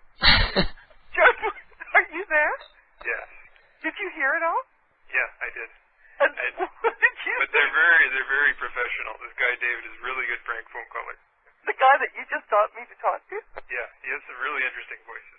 Like, can you imagine what I felt when I was thinking, Jordan? I thought, okay, like, he walked away without any pants? Like, what the hell did he do? Like, where did he go? How did he get home? If you had asked, I would have come up with some kind of goofy story. You know what? That is hilarious. But you know what, Jordan? If you were gay, I would love you more than ever. Well, that's nice to know, but I'm not gay yet. Not yet? This guy sounds kind of nice, actually. Maurice. Maurice, what's wrong with my name? God. Oh, Maurice, please don't go yet. I want you to talk to me.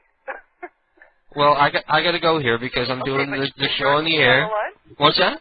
Can Jordan stay on the line? I'll call you. No, yeah, there you go. Jordan, will you call me right away? Yes. I love you. Have a good night, and guys. Maurice, have a good night, eh? Bye-bye. And that was very funny. That was like a heartwarming family get-together.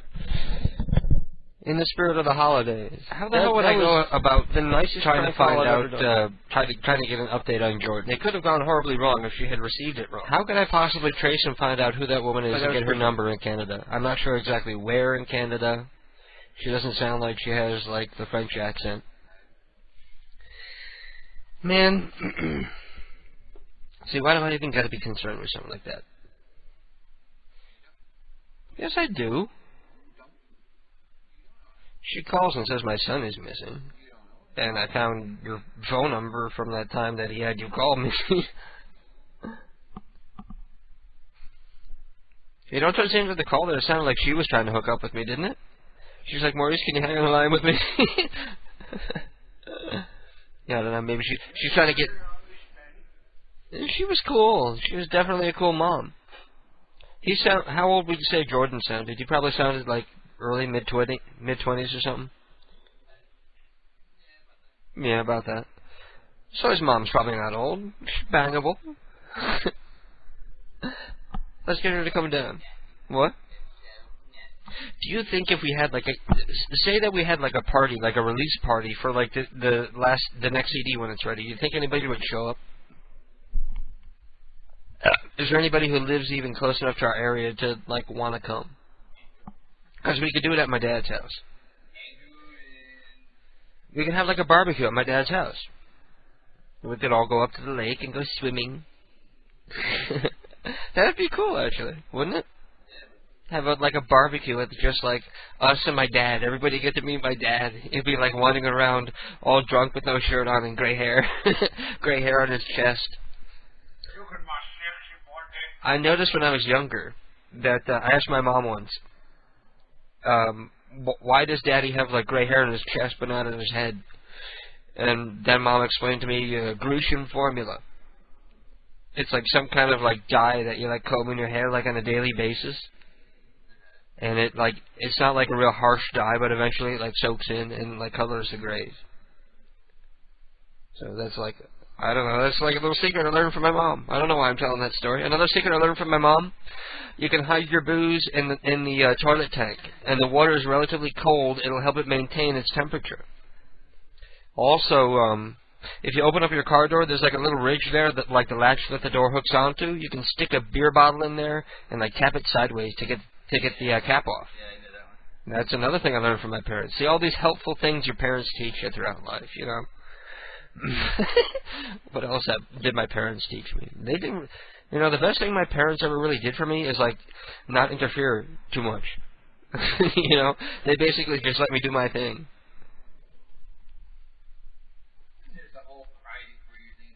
Oh yeah, they provided for me, of course. But it's sort of cool because they, you know, if you're a parent, you have an idea of, you know, how smart your kid is very early on. You know, you can sort of figure out on what sort of mental level your kid is able to operate. And if your parents know that you're smarter, they'll grant you more freedoms than, like I always had more freedoms than my sister, because she's just not as bright. She never was in school, and thank God she hooked up with like a rich guy, because she would be like trailer trash if she hadn't. she'd be our neighbor. Yeah, she'd be living in that condo right there if it weren't for her husband. Oh Christ, no! My sister's. You see, my sister's getting fat lately. Yeah. I can't believe I said this, and I know how, like, I knew it was going to be, like, treading on touchy ground when I did it, but I just had to. And I wasn't trying to pick on her, because I really thought she might be. I asked her if she was pregnant. And then there was, like, silence, so I was like, oh, Christ. What does that mean? And then she's like, I just lost 10 pounds. Is that including the 40 you gained? The 50 you gained?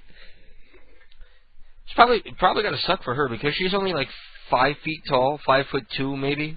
My sister's really short, so she probably gains weight easy, you know? Yeah.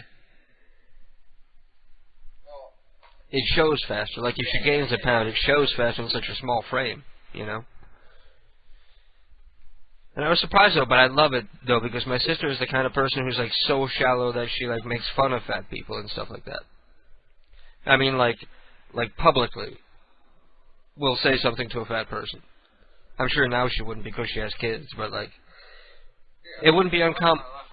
It wouldn't be uncommon for her to be walking through the food court and see like a fat guy eating pizza, and my sister would walk by saying, "Look at how fat you are. Why are you eating pizza? Go buy a salad." That's the sort of person, which is sort of cool on one level. She has like the evil streak that I do, taken to the 10th degree. You know, my sister's an evil bitch. That's why we don't get along. No, it's not because she's a female. It's because she takes after my fucking father. Excuse me, sir. You're fat. My father has always been a very irrational person and judgmental person like that. I'd love to get him on the air. You know, in his old age, he's a lot different than he used to be. But at the time he was raising us, he was a prick. You know, whenever you're growing up, you always think your parents are a prick. And then later on in life, sometimes you reflect and realize that they were a prick, but they don't seem as bad. Yeah. The one thing that my parents didn't do that I regret that they never did is my mom didn't vary our menu enough. You know, because I have a very limited eating habit. There's only like certain foods that I like to eat, and that's something that I picked up like from my parents, because my mom had like a rotation of 12 different dishes that she could make, and like that's what, I don't like Chinese food. Because I've never had it before, and if I were to try it now, I probably wouldn't like it, just because I don't like seafood, because I just think about what it is, and I just, you know, I can't eat something with tentacles and claws and feelers and stuff, eyes on the end of stalks. Give me fucking red flesh. Yeah, nothing wrong with that either. I have a very limited eating habits like that, and also because of my parents, because my father grew up in a farming family. My dad was a farming man. He grew up on a farm with 12 or 13 brothers and sisters, and they really did. And the kind of relationship that you have with your parents when there are that many children is sort of more like a boss-worker relationship, because my dad has told me that he always felt that his parents had given birth to him more for free labor than because they wanted to have a child. And he said he never wanted his children to feel that way, so he never gave us any chores. And because of that, we're pretty undisciplined. I know I'm undisciplined. I've learned certain disciplines like throughout my life, but I'm generally a pretty undisciplined person, and my sister is too also. Because my dad never made me mow the lawn or rake the leaves or any of that shit. What's that? You can see that more in your sister than in you. What? The undisciplined. Well, that's because she happened to hook up with a guy who's like fucking rich, so she doesn't have to be disciplined really. So, those are the two things that. I'm not really a disciplined person, and my mother disciplined the fuck out of me. Yeah. But you know what? I think she disciplined me and my brother too much, and that's why we just rebelled. Yeah, that can happen too. You know, if you push kids, they'll fight back, especially in their teen years, when they start thinking that they're smarter, and they don't realize that they're not really yet. You know? Do you know why I'm smiling? I'm not putting down kids because I was the exact same way. When you're 18 years old, you think you're smarter than everybody else, and you think you know everything, but you're an idiot. I know I was. I know everybody I knew was. What were you saying? I said, well, the reason I'm smiling my ass off is because, yes, that's what I thought. Yeah. And that's exactly what would happen. Yeah. I was like, my mother would tell me something, and she'd be like, tell me, like, you know, when you grow up, you'll see what I mean. I'm like, yeah, okay. And now I'm, not grown up, but older, and I was like, yeah, she's right. Yeah. Wait until you get into the real world. Yeah. My mother always told me, wait until you get to the real world. Yeah. Pardon me. Do you want a beer? Do you want a drink? We got some Captain Morgan's. We got your Smirnoff. We got beer. We got that big bottle, whatever that is. Some of that left. Make some Jello shots. Captain Morgan's Jello shots. That'd be good. What time you work tomorrow? I don't know yet. I got to check online. You gotta check online later. And let me see the IMs that are coming in. I'm going through the IMs here. Ellie is saying that Ted is in the chat room. Ted is here. Let me go and find Ted in the chat room. Awesome. Ted is here. I hope it's the real Ted because I just stopped him. Welcome. You know, maybe I ought to end the show early so that Ted can come on if he's got a working phone. Ted, both of my cordless phones are dead. They're charging right now. How long do you think a phone has to stay on the cradle to charge for like an hour? An hour's worth of using it. Probably 4 hours. Yeah, so that's not going to happen. Thank you for the heads up, Ellie. Some of these I'm not going to read on the air. Dark Time Zone says a cell phone is handy for drug deals. Well, fortunately, I don't do a whole lot of that. Analog cell phones. Yeah. Thankfully, I don't do a whole lot of the drug dealing and the dealing of the drugs. What's that? If you're doing a drug deal on a cell phone, make sure it's an analog. I wouldn't know the difference. Mind Trip says you're a god. Thank you, Mind Trip. I'm not sure why. It's like, I know I've said this before, but this is like the suckiest program ever. And I always say that, and then I go back and listen to it, and I was like, well, you know, that was pretty entertaining. That wasn't that bad. I think, like, if there's no prank calls, then everybody's going to get pissed. And they probably are. Let me go check the chat room. They're like, fucking bastards lying about the phone not working. I'm not exactly interested in his life story, but whatever. I don't know what that was about. Let me scroll back up. Let me see what Mind Trip was talking about. Because he called me a god, I'll pay more attention to him.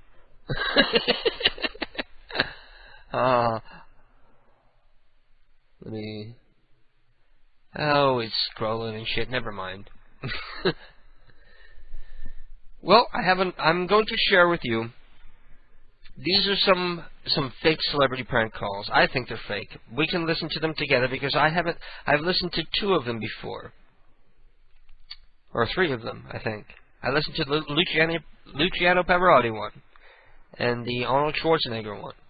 So this time, I'm going to play the Bill Gates one. See if this one's bogus. Executive Officer, Christine speaking. Yeah, hi, Christine. Speaking. Yeah, this is François Fortin. I'm with Mr. Chrétien, the Prime Minister. Yes. Do you want to patch Mr. Gates through right now? Yes, you ready? Okay, thank you. Hi, this is Bill Gates. Hello, Mr. Gates. Hello? Hello? Hello, this is Jean Chrétien.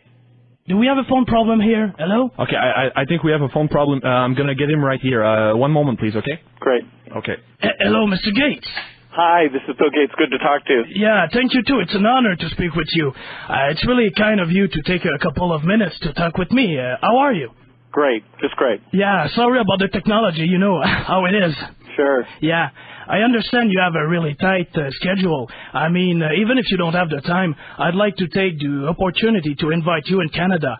I get up there about once a year, and I'm actually going to be up in August is my next trip, and so if that happens to be a time that it works for us to get together, I'd love to do that. Oh, that would be great, because I'm going to run again in a couple of years, even though I'm, the oldest Prime Minister Canada. You understand. Canada has a lot of partners. Like we say in French, c'est un peu comme Varda. We like to treat them well. We have a reputation not to cheat on them, you see. You understand? Absolutely. Yeah. And let me check again in my agenda if I could. Okay. In August, you were saying. Just a sec. Let me get the exact date. Okay. Yeah. Okay. I come in to Montreal on the 16th. Actually, at a bridge tournament that weekend, and then I go to Toronto on the 19th. Okay. Well, I got a place in mind. We could go to Paris. It's a really calm place, and we could discuss. Yeah, if you could be there sometime on the 16th, what I'd do is I would just figure out my schedule to come in earlier than I plan to right now, okay, so that you and I could get some time together to chat. Okay, that's good. Maybe we could play golf with René Angélil, one of my friends, you know, the husband of the Seigneur Céline Dion. I've heard of him. But don't take the ascenseur with him if you are a Korean woman. Great. But you see, let me check again my agenda just to be sure. The 16th of August, you're saying? That's right. That's a Friday. Okay. Voyons. Damn computer. Voyons. Who invented that shit? Voyons. Windows. Now, what does it mean when he does that voyons thing? I don't know what that means, but I remember that as a curse my father would always use. Like if he was working on something that wasn't working. I know, because you're not listening. I'm talking to the people in the audience as if they were sitting in the room with me. See, that's why they like to listen, because I get personal like this. What? And if you weren't here, I'd be looking at the cat. I do. I talk to the cats on the air. Say hello, Mouse. Mouse? Hey, wake up. Deep sleep. Wow, good girl. Everybody heard that one. Mousey saying hello atop the cable box, sleeping on her head, trying to warm her feverish head, I guess. You know that? Yeah, her ears get cold, so she lays on her head on the box, even though it's fucking 75 degrees in here at least. You know, there's a hurricane coming through here or something, I hear. There's a hurricane that tore the hell out of, like, Virginia and Florida. We're only going to get, like, minor, wind from it. We're going to get minor winds. We're not going to get hit with it. Do you want to smoke? Later? Okay. Yeah, you get stoned, then you won't be able to learn the game, right? Exactly. 22. You know, I'm sort of happy that more people are listening when I'm not doing the live prank calls, even though we're competing up against some stiff competition. I'm not allowed to mention the competition. Well, I can say whatever I want, but I'm not going to mention the competition. Anyway, I've been talking for a while. No, I haven't. I've only been talking for a few minutes. I've been playing prank calls. I'm like, shit, I want to take a break because I gotta pee. I'll stall. I can stall. I wasn't planning on doing this early, but maybe I can do rune castings on the air. I can't remember my runes anymore, though. I'd have to study for a little bit. Where's the razor blade in my rune bag? My bag of runes. Can you hear it?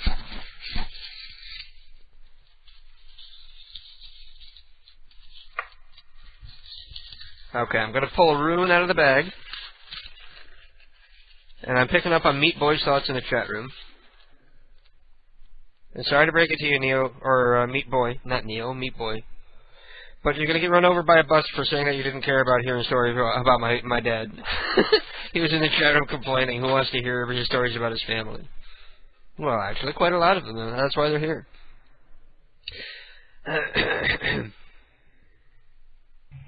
Mouse. We're going to mail that to Ellie. And Ellie, I already have your address, so unless you've moved, I'll just send it to the address that I have on file here. And you can hear the cat in the background. Well, don't stop now. Keep choking. Hey,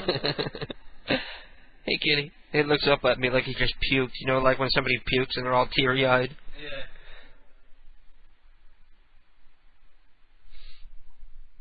Poor kitties. Somebody want to say hello? Hello? Mouse. Good. Sebastian. Sebastian. Mouse, it's not your turn. Sebastian.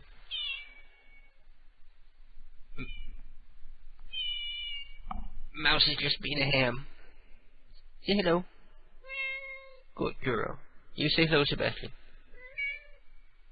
Sebastian, say something. Yeah, he wants to eat the little piece of foam on the end of the microphone. That's what he wants. That's what Julian does if you try to do that to him. He bites the microphone. Julian! Say hello. Julian! He looks stoned. Did you get him stoned? He looks like all dopey. Are you retarded? Julian? Yeah, nobody wants to talk except Mouse. Ming! Mouse, you want to sing with me? Oh, there ain't many men that are lucky enough to have one as long as mine. Mouse? Oh, that was a really quiet one. You missed your line, Mouse. The thing is as old as I am, but still it is doing fine. You gotta speed up there, Mouse. Many's the time that I've been afraid 'twas going on the blink. Mouse. Mouse isn't good at that. I used to have a cat where I could sing, and like every time I paused, the cat would meow really loud. It was really cute because I could walk around the house, and the cat would like follow me around and be like meow any time I paused, like in the song. Yeah. You want to try again, Mouse? Oh, there ain't many men that are lucky enough to have one as long as mine. The thing is as old as I am, but still it is doing fine. Many's the time that I've been afraid 'twas going on the blink, but then upon closer scrutiny it proved to be in the pink. Oh, ain't it a beauty, and I have used it proudly all me life. Oh, ain't it a beauty, and if you don't believe me, ask me wife. People think I'm like probably like sitting here like squeezing the cat to make her meow. Though I must admit that it hasn't been used for 4 or 5 months or more. It's a hanger there just as ready as it ever has been before. Mouse. And you can be sure that I will still be using it for years, because it's the finest length of garden hose they ever sold at Sears. Good girl. She'll learn. Now, how many people are listening to me and my cat singing?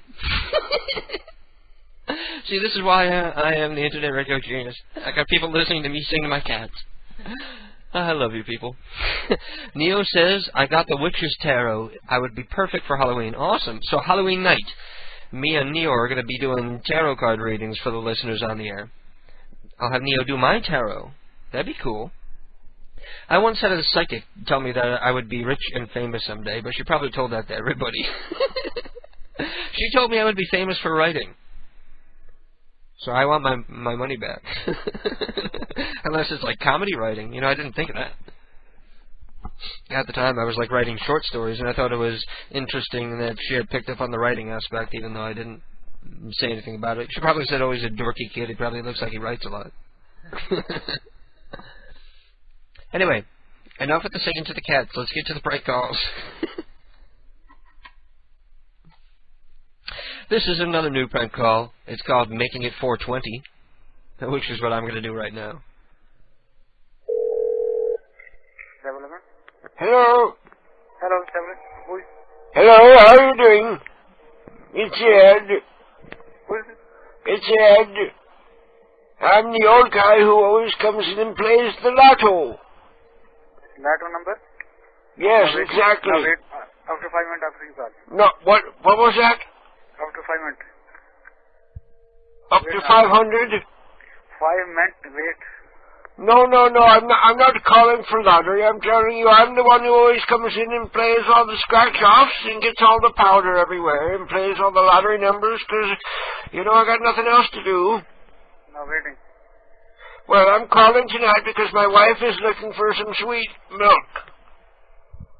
And I want to know if you have it because I'm not coming down there for nothing. I'm in my bathrobe and I'm not wearing any pants. And I'm not coming out unless I know you have what I want. So, do you have sweet milk? Hello? Yes. Would you put the phone down while I'm talking to you or something? Now, letter number? Okay, I want to play 1. 09. And 19, okay, 9, that's good. Give me 09. Give me 13. 15. 27. 26. 11. No. And the Powerball is 48. 43 this. Mega number 20. I win. Mega number 20. You're making it for 20. Yeah. Thank you. What does that mean? Oh, wait.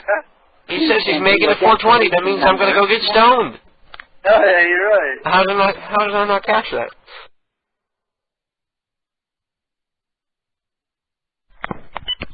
Thank you for calling the Jesus 2000 phone line. In English, please press 1. Gracias por llamar. Hi, you've reached the Jesus 2000 telephone line. I want to thank you for caring enough about experiencing new life in Jesus Christ. I call. This line is here to help you understand how to have life's most important relationship. The Jesus 2000 sounds like some kind of religious robot. The Jesus 2000. He kicks ass and teaches scripture. Very catchy jingle. That's good music. It's like Super Mario RPG Island music. That's right. We would like to send you some helpful information by mail about the life Jesus Christ offers. No, I don't want that. I want a man on the phone. It comes to you without obligation. After the tone, please say and then spell your first and last names. When you've finished your response to each question, come on now. Pound key located below the Oh, number go through 9 their thing. Go through their thing. I want to see what this is. The next question. The genetic profile. Yeah, my name is MC Concept. Where is this a person? I want a person on the line. Thank you.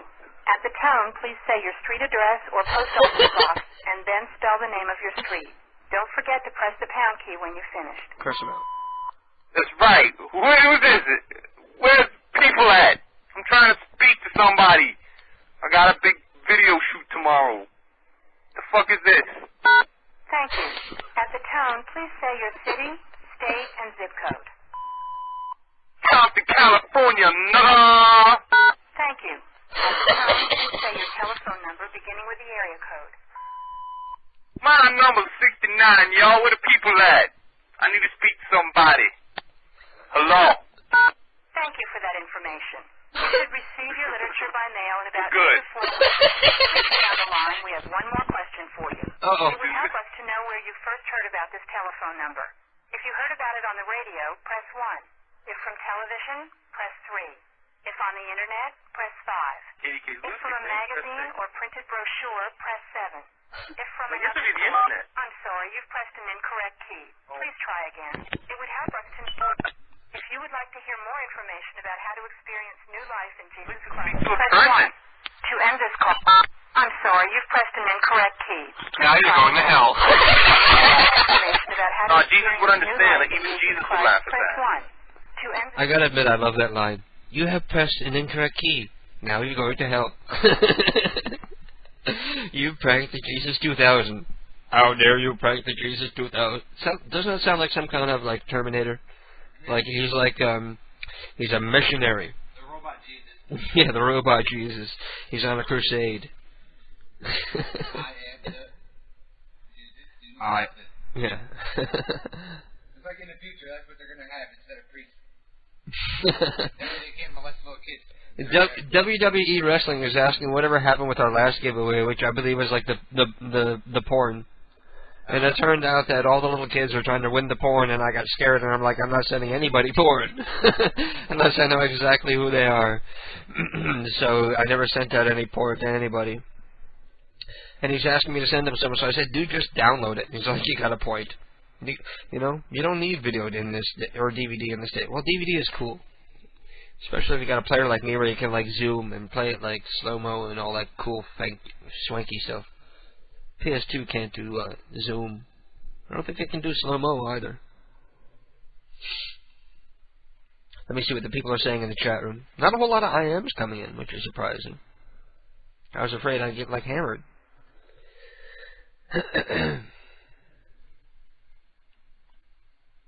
Meat Boy says he's smoking a bowl right now. Well, if you're smoking a bowl, I'd think you'd be, like, a lot cooler than you are. He's, like, been picking on me all night.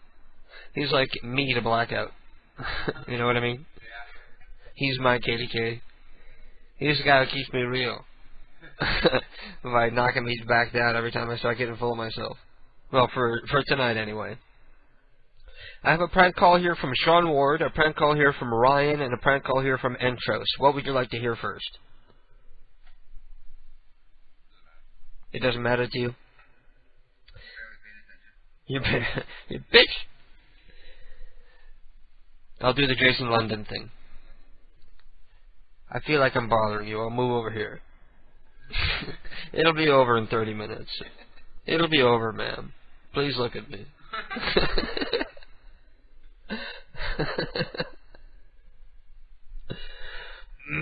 This one's called I'll Get to... Let me start that one over. This one is called Maybe I'll Get to Meet You Before I Kick It. Hello?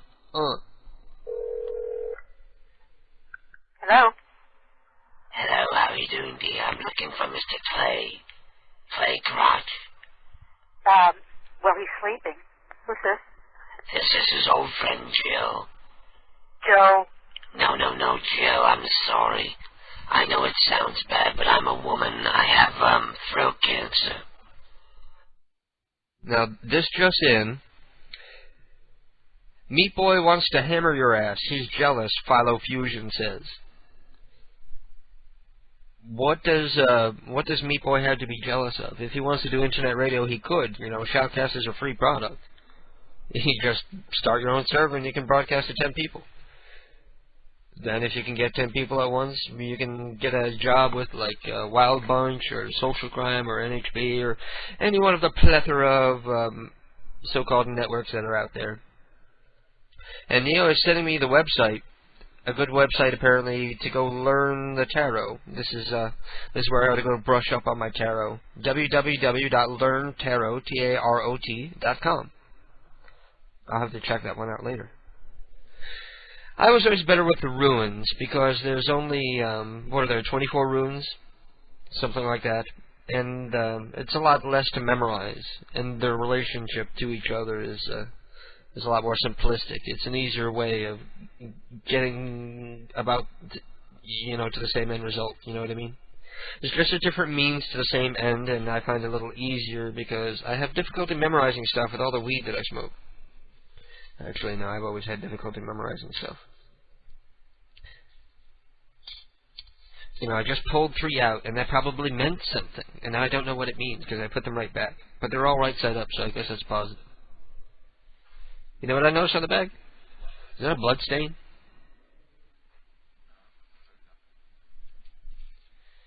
Some kind of blood-looking stain on my rune bag. That's bad karma. Blood on my bag. Philo Fusion says Meat Boy is jealous of your popularity and personality. Well, I wouldn't say so much about the popularity, considering that there's only 38 people listening. Out of the entire world, on the entire surface of the planet Earth, there's only 38 people listening, so I wouldn't know if I would call that popularity. The site is and remains a whole lot more popular than this show is. It's like only the really hardcore people who end up like going to the site so much that they figure it out about the show and they're here on time and listen to it actually, you know?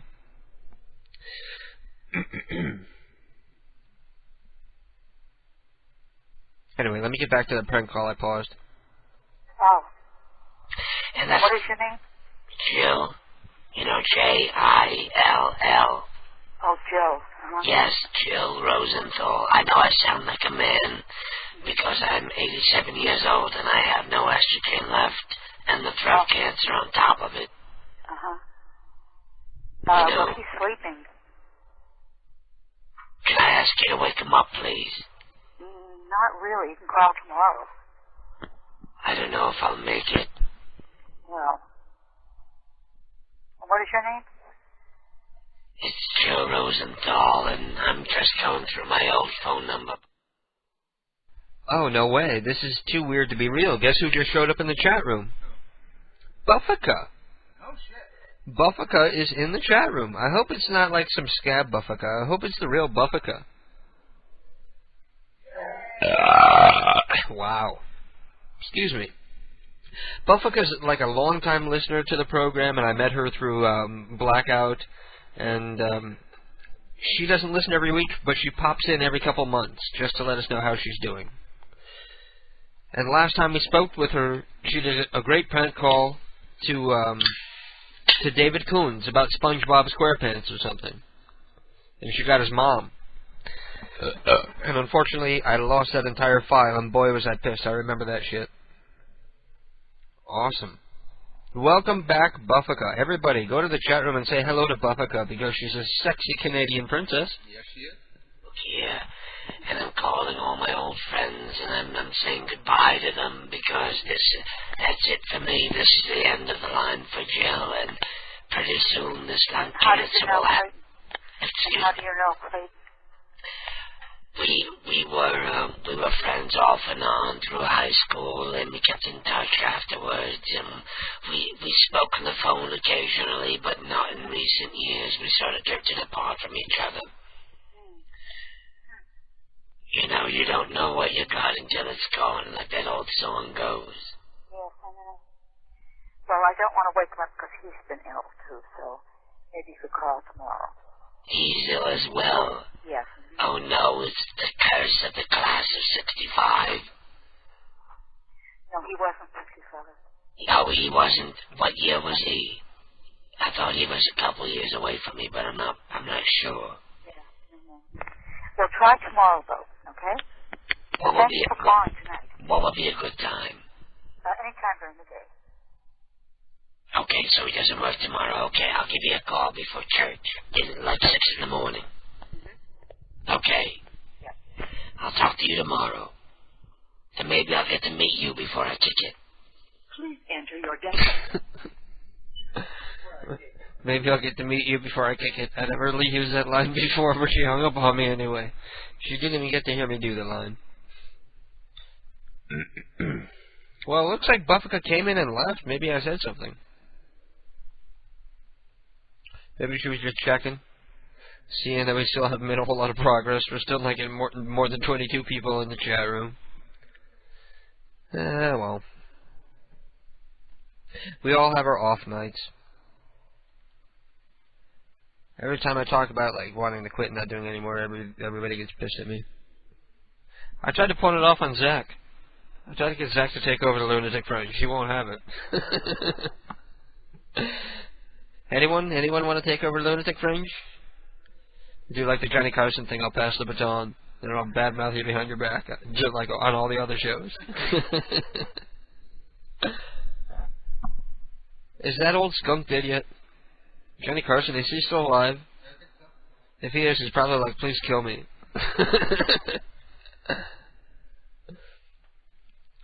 My tarot card deck was the only thing that wasn't burnt in my room. The box wasn't even black. Awesome. So these were spared from the fire that claimed the wildfires when they were tearing through California.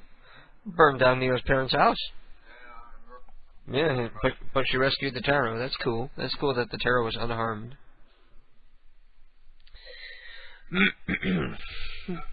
What? What? No, nothing. I bought the wrong nuts last time. Those are unsalted. I don't like the unsalted nuts. I like my nuts salty. Honey roasted. I put some honey in my nuts then. Yeah. Put some of that mint chocolate chip whatever it is. Natural mint chocolate chip. Ice cream on my nuts to shrink up those little shrivels. Yeah. Remember the time we used whipped cream and your parents found the can under the couch? Keith's parents were away, and we were watching the house, and we were having some fun in the living room, and we were using whipped cream, and the can got knocked under the couch, and somebody found it while there was company over. Yeah. And the porno magazines, because you were up there masturbating too. Yeah, John, my little brother, decided to pull out the lubrication. Oh, there's KY there too? Yeah. Lubrication, whipped cream, and porno mag. Lovely. In front of company. In front of company. And Joyce is like, that's not ours. I swear to God, that's not ours. And everybody's thinking well, sure. And then they're getting grossed out, thinking of these two people going at it. No, these people were just as nasty. Oh, really? Oh, yeah. So maybe they're getting turned on. They're like, oh yeah, we get into some swapping. with some KY and some... Yeah, because KY, implies anal sex. So they were thinking, ooh, Joyce does anal. Did you tell them it was ours? I don't know. You don't know? You didn't ask? No. Your older brother was over. That's who told you, right? No. Who told you? My father. Your father told you? Yeah. Yeah, we had company over, and the boy pulled out a dildo, a vibrator, a tube of KY, and some whipped cream from under the couch there. It wasn't quite that bad. No dildos were involved. It was KY and whipped cream and black chick porno mags. No, they were not black chick porno mags. I thought one of them was a black chick porno mag. No. No? Maybe Oriental. Oh, Oriental. Konnichiwa. I like Oriental. Yeah, so do I.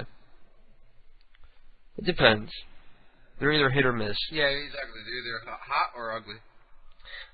There's very little in between area, in not in the way they look, but in my taste. There's like a weird line that I draw somewhere, and somebody's either really ugly or really cute when I see an Asian person. Yeah, me too. It's not them. It's just the way I close-mindedly summarize people. Like how I'm trying to be diplomatic about it. I didn't talk to Ted and find out what he needs. He says he bought a new computer that acts as a server for PCU, so I don't know if he still needs the sound card or the CD-ROM drive or CDR burner. Ted, let me know if you need that stuff. Just stuff I'm never going to use. That's cool. I'm happy Ellen won the mouse. Because, Ellen's just got, the standard Dell, so she probably doesn't have, a good mouse. She probably has, the one that came with the computer. So this would be a good mouse. Yeah, it's a nice mouse. Hopefully it'll be, plug and play. Hopefully it won't, cause all kinds of problems. Maybe she's using, a really old version of Windows, and it can't update the driver properly. It needs a disk or something. The computer, yeah. There's smoke coming from the mouse. She has the worst luck with computers. It can happen with a car, so I would assume it could happen with a computer, where you can just get a lemon. Just something that was never meant to work right, never built to work right. She'll plug it in, the computer start going beep, beep, yeah. beep, beep. Yeah. I had that happen once. I had, on my old computer, the fan died, and I didn't realize it, so the hard drive overheated and caught fire. So there was physical flames and smoke coming out of the back of my tower. It scared the shit out of me. And it pissed me off too. Good thing there wasn't a whole lot on the hard drive.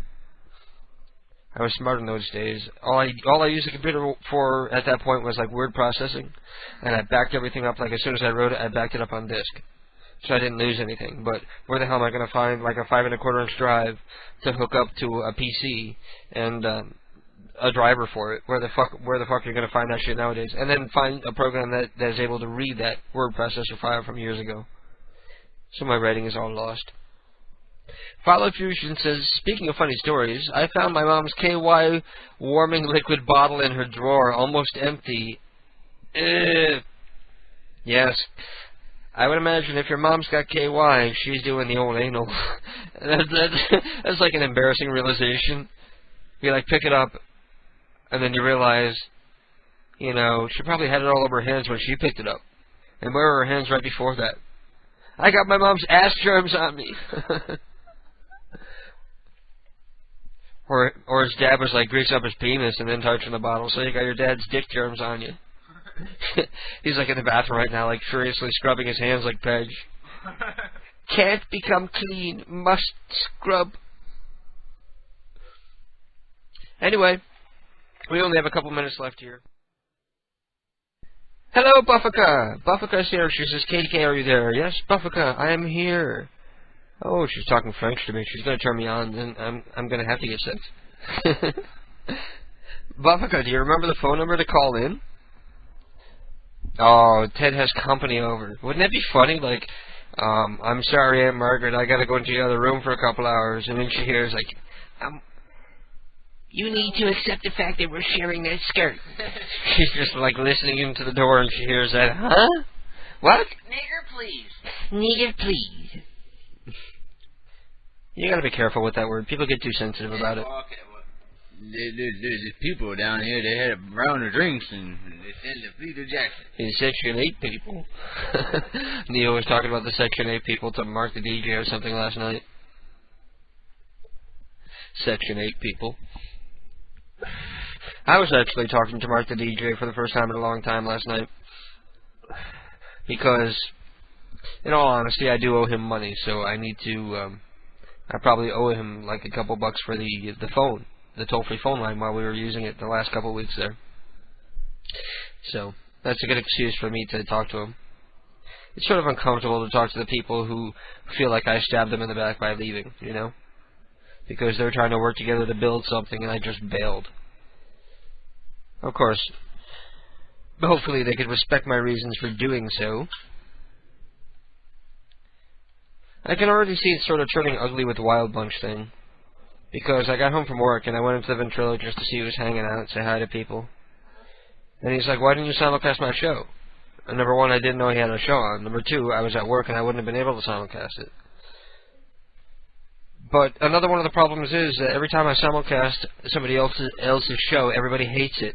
Because they're listening to prank calls and then the pranks end and some show comes on and invariably they hate it. I simulcasted Degeneration X once last week. And I got one email. I'm going to see if I can try to quote it from memory. It's a very long and drawn out email, so let me see if I can remember. Please kill these two unfunny bastards on the air right now. That's basically all the email said. And then I stopped by the KDK chat room, and we all know nobody's ever in the KDK chat room unless we're doing a show. So I stopped in there, and there was somebody in there just waiting for me to show up so she could tell me how much she hated what was going on. So I was like, you know, I want to do favors for people, I want to be a nice guy, and then the listeners get pissed at me that I do it. Because they don't want to hear it. They want to hear their prank calls. If they want to hear his show, they tune over to his network. So I don't think this is going to work out. What? Somebody peed on the couch with us sitting right here. Do I have to say somebody? Look at Mouse. Look at Mouse. Look. You sure it's piss? Oh, because you're smelling piss and you're chasing after her. She's going to run. The whole couch smells like pee, though. Oh, too bad we don't have a webcam. He's rubbing Mousie's face and the pee stain on the couch. The litter box is really dirty. And there's fur flying everywhere.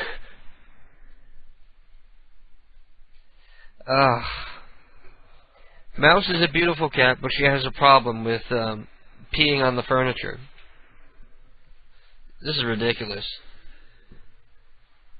I really seriously considered just opening the door and throwing her out. Just letting somebody else take her in. Because she's so pretty, somebody will take her. Look at the pretty kitty print. And then she'll piss all over the bed and her couch and the chairs and everything. It's because the litter box is dirty. Because we didn't have any litter, but I bought it today. What?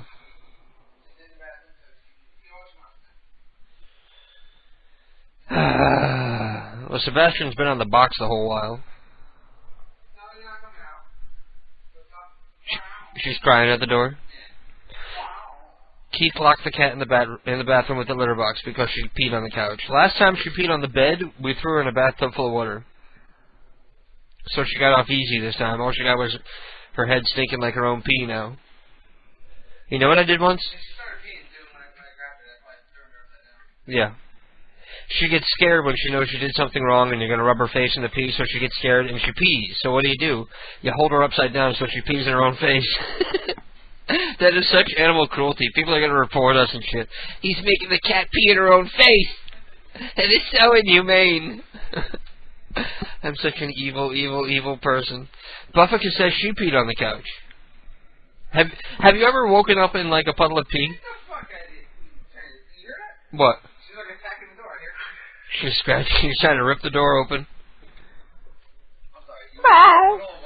What? That was my question. Have you ever woken up in a puddle of your own piss? Yes. Because I was really, really, really, really drunk. Yeah. And you peed on yourself in your sleep? Actually, I've never been that fucked up before. On some guy's floor, who I do not know, on a white rug in his parents' bedroom. Oh. With my pants around my ankles and just woke up in a puddle of my own piss to 3 girls going, "Oh my god! Oh my god!" Yeah, because they saw the size of your penis, and then they saw the pee stain. No, I was laying face first on the carpet, and then I hear, "What the fuck, man? That's my parents' room." That's too like, funny. A couple of my friends just like they wake up and they're like picking me up and like. Did they make you clean it? No. Oh man, that was the rule whenever we partied, over each other's houses as kids. There was no way I was gonna clean that because there was like piss everywhere on the white rug. What? Do you stand up and pee, or were you laying down? I don't know because I had my pants around my ankles. I bet you fell over while you were peeing. You were peeing in the bedroom and you thought it was a bathroom. And I don't remember how I got in the bathroom. In the bedroom. Yeah. I was down. I remember the last thing I remember was playing video games downstairs. Yeah. And then I wake up. And then you woke up. What were you drinking? Beer. Just beer? You know what it was? Is that I drank the night before and I got really shit faced, and then all day that day I was hungover, and then I started drinking again that night. Yeah.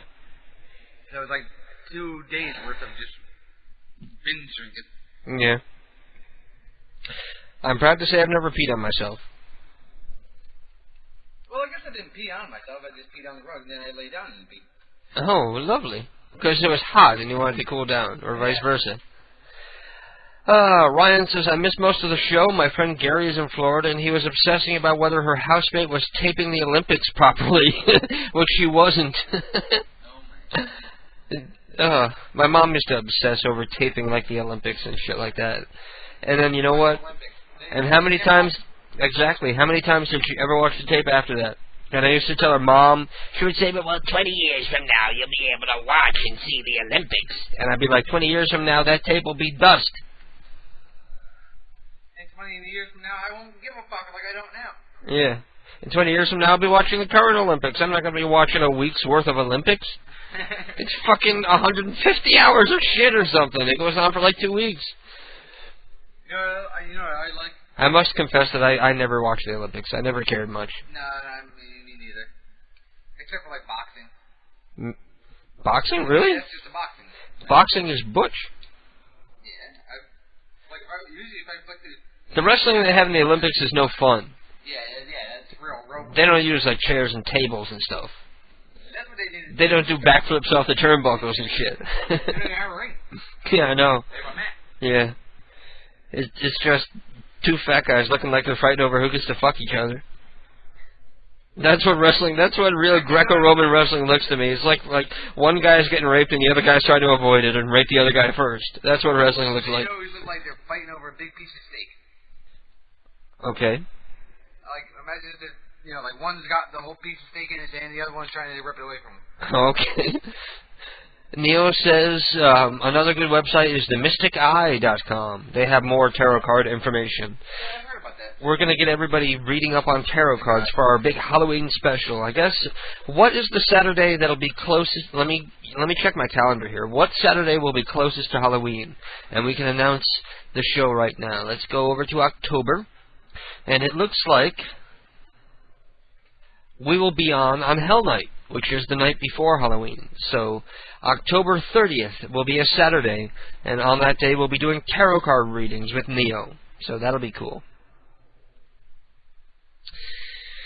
Anyway, I'm going to run a little overtime because Ghetto Style's not coming on, and there's still a bunch of you guys listening. So I'm going to play a call-in that I did to the Political Kick, which is the political show done by Zev, or Zeev. Since you're on the topic, there's one. I know what you're going to do. You're going to pick out opinions from the movie and claim that they're not facts when it's. Okay, the delay was really short because there was like almost nobody listening, and this needs a little bit of a setup. He was doing that thing that all the Republicans like to do, where he's talking about all the fallacies in Fahrenheit 9/11. And I knew exactly where he was going to go because I've heard people do it before. They always talk about the way they're interpreting things he's trying to infer and imply and all this bullshit, you know. A fact is a fact is a fact is a fact no matter what you say about it. Really present it as an opinion because that's what everybody does. Or you're going to make inferences about what he's trying to say and then say that he's wrong because that's what everybody does. I know where this is going. But what I want to hear is how do you defend the 7 minutes of My Little Goat? How he did what? How do you defend the 7 minutes of My Little Goat? The 7 minutes of my... George Bush is an idiot, as demonstrated millions of times in the public eye, on camera, on tape, all over the internet. See, now, you could tell right there that he didn't know what I meant when I was talking about the 7 minutes of My Little Goat. What does the 7 minutes of My Little Goat mean? You saw the movie Rescue 9/11, or Fahrenheit 9/11. Rescue 9/11. That's an old Shatner show. But, it's apparent that he hasn't seen the movie because he doesn't know what I'm talking about. I'm talking about the 7 minutes at the beginning of the movie where Bush is shown sitting there reading My Little Goat with a bunch of little children after he's just been told that we're under major terrorist attack and there are more hijacked planes still unaccounted for, while he's listening to My Little Goat. So Zev had no idea what I was talking about. So some kind of political host he is. He's sitting here like picking apart Fahrenheit 9/11, using info probably directly from a website, probably from some Republican propaganda website, and just spouting it off without even ever going to go see the fucking movie. And even if he did see it, he didn't pay very good attention if he didn't know about My Little Goat. Yeah, that's like... And during the 7 minutes of My Little Goat. Oh, but we'll call you right back. Okay. Hello? Hello? All right, we'll just stay on the line with you. What's going on over there? I don't know. We're gonna answer somebody else, but we decided to answer you. Oh, okay. So you didn't hear anything I said because somebody else was ringing in, right? No, we heard it. Okay. It's really distracting when you have the music so loud behind you, too. Yeah, we stopped the music. Oh, okay. So you're saying that... So you're saying, yes, you're my book. I don't think he's a bad person, but I think he's a bad representative of the American people. I think he makes us to other countries look like retards and idiots and ill-educated morons like him.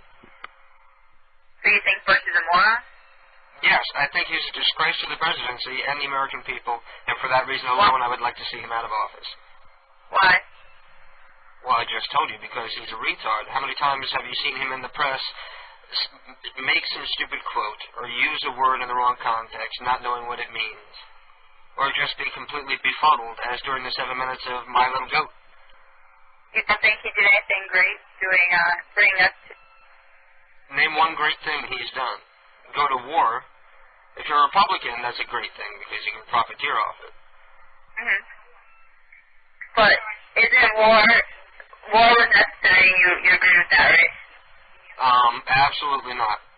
Why are we in Iraq when all the terrorists come from Saudi Arabia? There's another good point. Mm-hmm. Well, give me an answer. You don't think what they did? You're not very good defenders of Bush. But what they did on our soil doesn't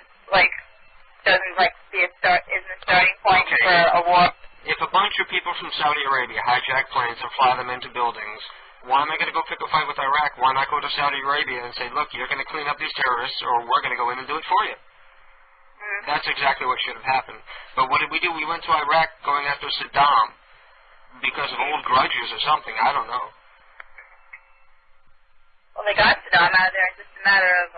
We knew he had no weapons of mass destruction, and if you remember, right before we went in, the government line, the corporate line was changing, where we weren't going in to get the terrorists and to stop the weapons of mass destruction from being used against us. All of a sudden it became, we're fighting for the freedom of Iraqi women and the oppressed Iraqi people. All right, there's several things, I'm not going to say that you're, because it's certainly true that President Bush said initially that we're going in to find the nukes or weapons of mass destruction. Yes, and then after the UN was going through and they weren't finding anything, they were beginning to see that line wasn't going to work. So how much knowledge do you have of the first Desert Storm? Not much. Not much? Are you aware that Saddam Hussein himself killed hundreds of thousands of people, tested chemical and biological weapons on his own people, including the Kurds? Are you aware of that? Yes. Yes. I have no problem with them killing each other. No problem at all. I say give them more weapons and let them use it against each other. Now, can we both agree on the fact that maybe they were given plenty of time to hide things in their desert, or perhaps give it away to one of their Arabic friends, Arab nation friends?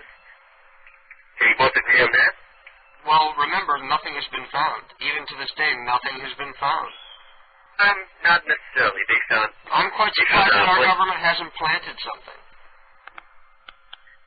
Look, they haven't found anything with the capability of reaching here. But you also have to keep in mind that a lot of it hasn't been transported out of it or hidden in there. Heck, for all we know, a lot of it can be here, and they might be planning a dirty bomb. You know what's a dirty bomb? Yeah. You're missing the point. The government used 9/11 as an excuse to go to war. No. Yes, absolutely. Look, it was. If you go and you look, you read, more. Hold on a second. If you look throughout history, Republicans always like to go to war because they feel it stimulates the economy. Only this time, it usually does stimulate the economy, but this time it hasn't. Didn't Bush already go in with the bad economy, though? No, not really. Our economy was doing pretty goddamn good. Clinton had almost completely eliminated the deficit. Actually, I think he had. I think we were in a surplus. You know, Clinton had, Bin Laden right there handed to him, and he didn't accept it, which would have been, all this probably wouldn't have happened at all. 9/11. I have no idea what you're talking about, and I'd like to hear your sources. Okay, hold on 1 second. We're hooking up the phone here. We're almost out of battery. Hold on. Okay, hold on, KDK. 1 more second, please. Uh-huh. Okay. Now, here's the point that Diana's trying to make. Bill Clinton, during his presidency, he said a lot of his priorities were not right. Meaning, one of his biggest priorities was escape from the military. That was one of them. There were plenty of others. The mistake that Bill Clinton did was a lot of his priorities were not set up right. Terrorism was not. Is it also true that when he left office, the incoming administration was briefed about the threat, and they chose to ignore it? That's right. But he was. Basically, everybody listening, no matter how you feel about the war, what it comes down to is Bush is a moron. He's an idiot. He's a puppet. He's a tool. He needs to... You know where he went to... He's a disgrace to the country. You ought to be ashamed. You shouldn't be on his side. You should be ashamed. He's an idiot. You need to pay attention to his speech. Let me tell you how much respect President Bush and Ronald Reagan Ronald Reagan, another friggin' idiot. Let me tell you how much respect they have for this country versus Kerry and... I don't care who respects the country. I care who is going to represent the country, because the president has little real power anyway. The president is more a figurehead than a representative of the American people. Ronald Reagan, do you know that he refused? He never stepped into the Oval Office without a shirt and tie. What the hell do I care about that? Are you aware of that fact? If I were president, I would be in there in my underwear jerking off in the chair. That's exactly what Clinton did, and Clinton got a nice blowjob in there, too. Well, good for him. That's why, if he could have run again, he would have won again. What kind of respect is that? What kind of respect is that? I don't give a shit. I don't care about morality. As long as he's not murdering people, I don't care. Instead of getting blowjobs in the office, what he should have done... Hey, I would do it, too. You would do it, too, if you're not gay. He should have been. What he should have been doing instead of what he did. That's fine. That's his business. That takes 10 minutes. Right, but the biggest thing about Clinton that he did wrong was he didn't put his priorities up front, and terrorism was not. Well, he couldn't, because remember he was also being attacked constantly from the Republican Party, trying to pick him apart about Whitewater and his whole adultery. He couldn't get anything accomplished because everybody was trying to... They were spending too much time and effort trying to impeach him. That was 1996. Let's take a look at 1993, the first World Trade Center bombing. Where was he there? 1998, the African embassy bombing. Why are we talking about Clinton? Why are we talking about Clinton? You're talking about Bush. Well, I'm talking about Bush because he's relevant. Clinton is, he's writing books now. He's not president anymore. He will be remembered as one of our greatest American presidents 100 years from now. I'll mark you that. One of the least respected presidents, I'd say. Well, in your mind, because you're hung up on this whole religious bullshit that the Republican Party is killing itself with, because people don't want to hear it. People don't want to hear religious propaganda and rhetoric when it comes to politics. We don't want to mix politics and religion. Our forefathers knew that, and we know that.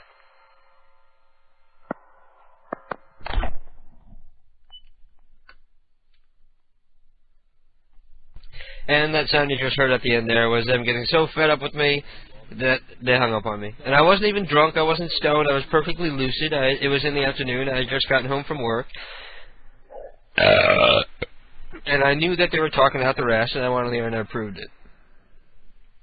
If you're going to go on and do a political show, you need to do your political homework. They didn't know anything that they were talking about. They knew like little tidbits off of CNN, which is basically what I know. Except I don't filter out the undesirable facts. Well, I guess I do, but just the opposite way. Anyway, I guess that about wraps it up for the program, because there's only 34 people listening, and I gotta go pee, so I'm going to say goodnight to you folks. Wait, there's more. Nice. I'm going to go watch my open water movie. Anyway, thank you all for listening. Don't forget to tune in again next week, 10 p.m. Eastern Standard Time, right here on PCU, Prank Call Underground Internet Talk Radio, or Internet Radio Network, something like that. Something along those lines. Anyway, thank you all for listening. I love you all, and stay beautiful. Just remember that you're standing on a planet that's evolving, revolving at 900 miles an hour. That's orbiting at 19 miles a second, so it's reckoned, a sun that is the source of all our power. The sun and you and me and all the stars that we can see are moving at 1,000,000 miles a day in an outer spiral arm at 40,000 miles an hour of the galaxy we call the Milky Way.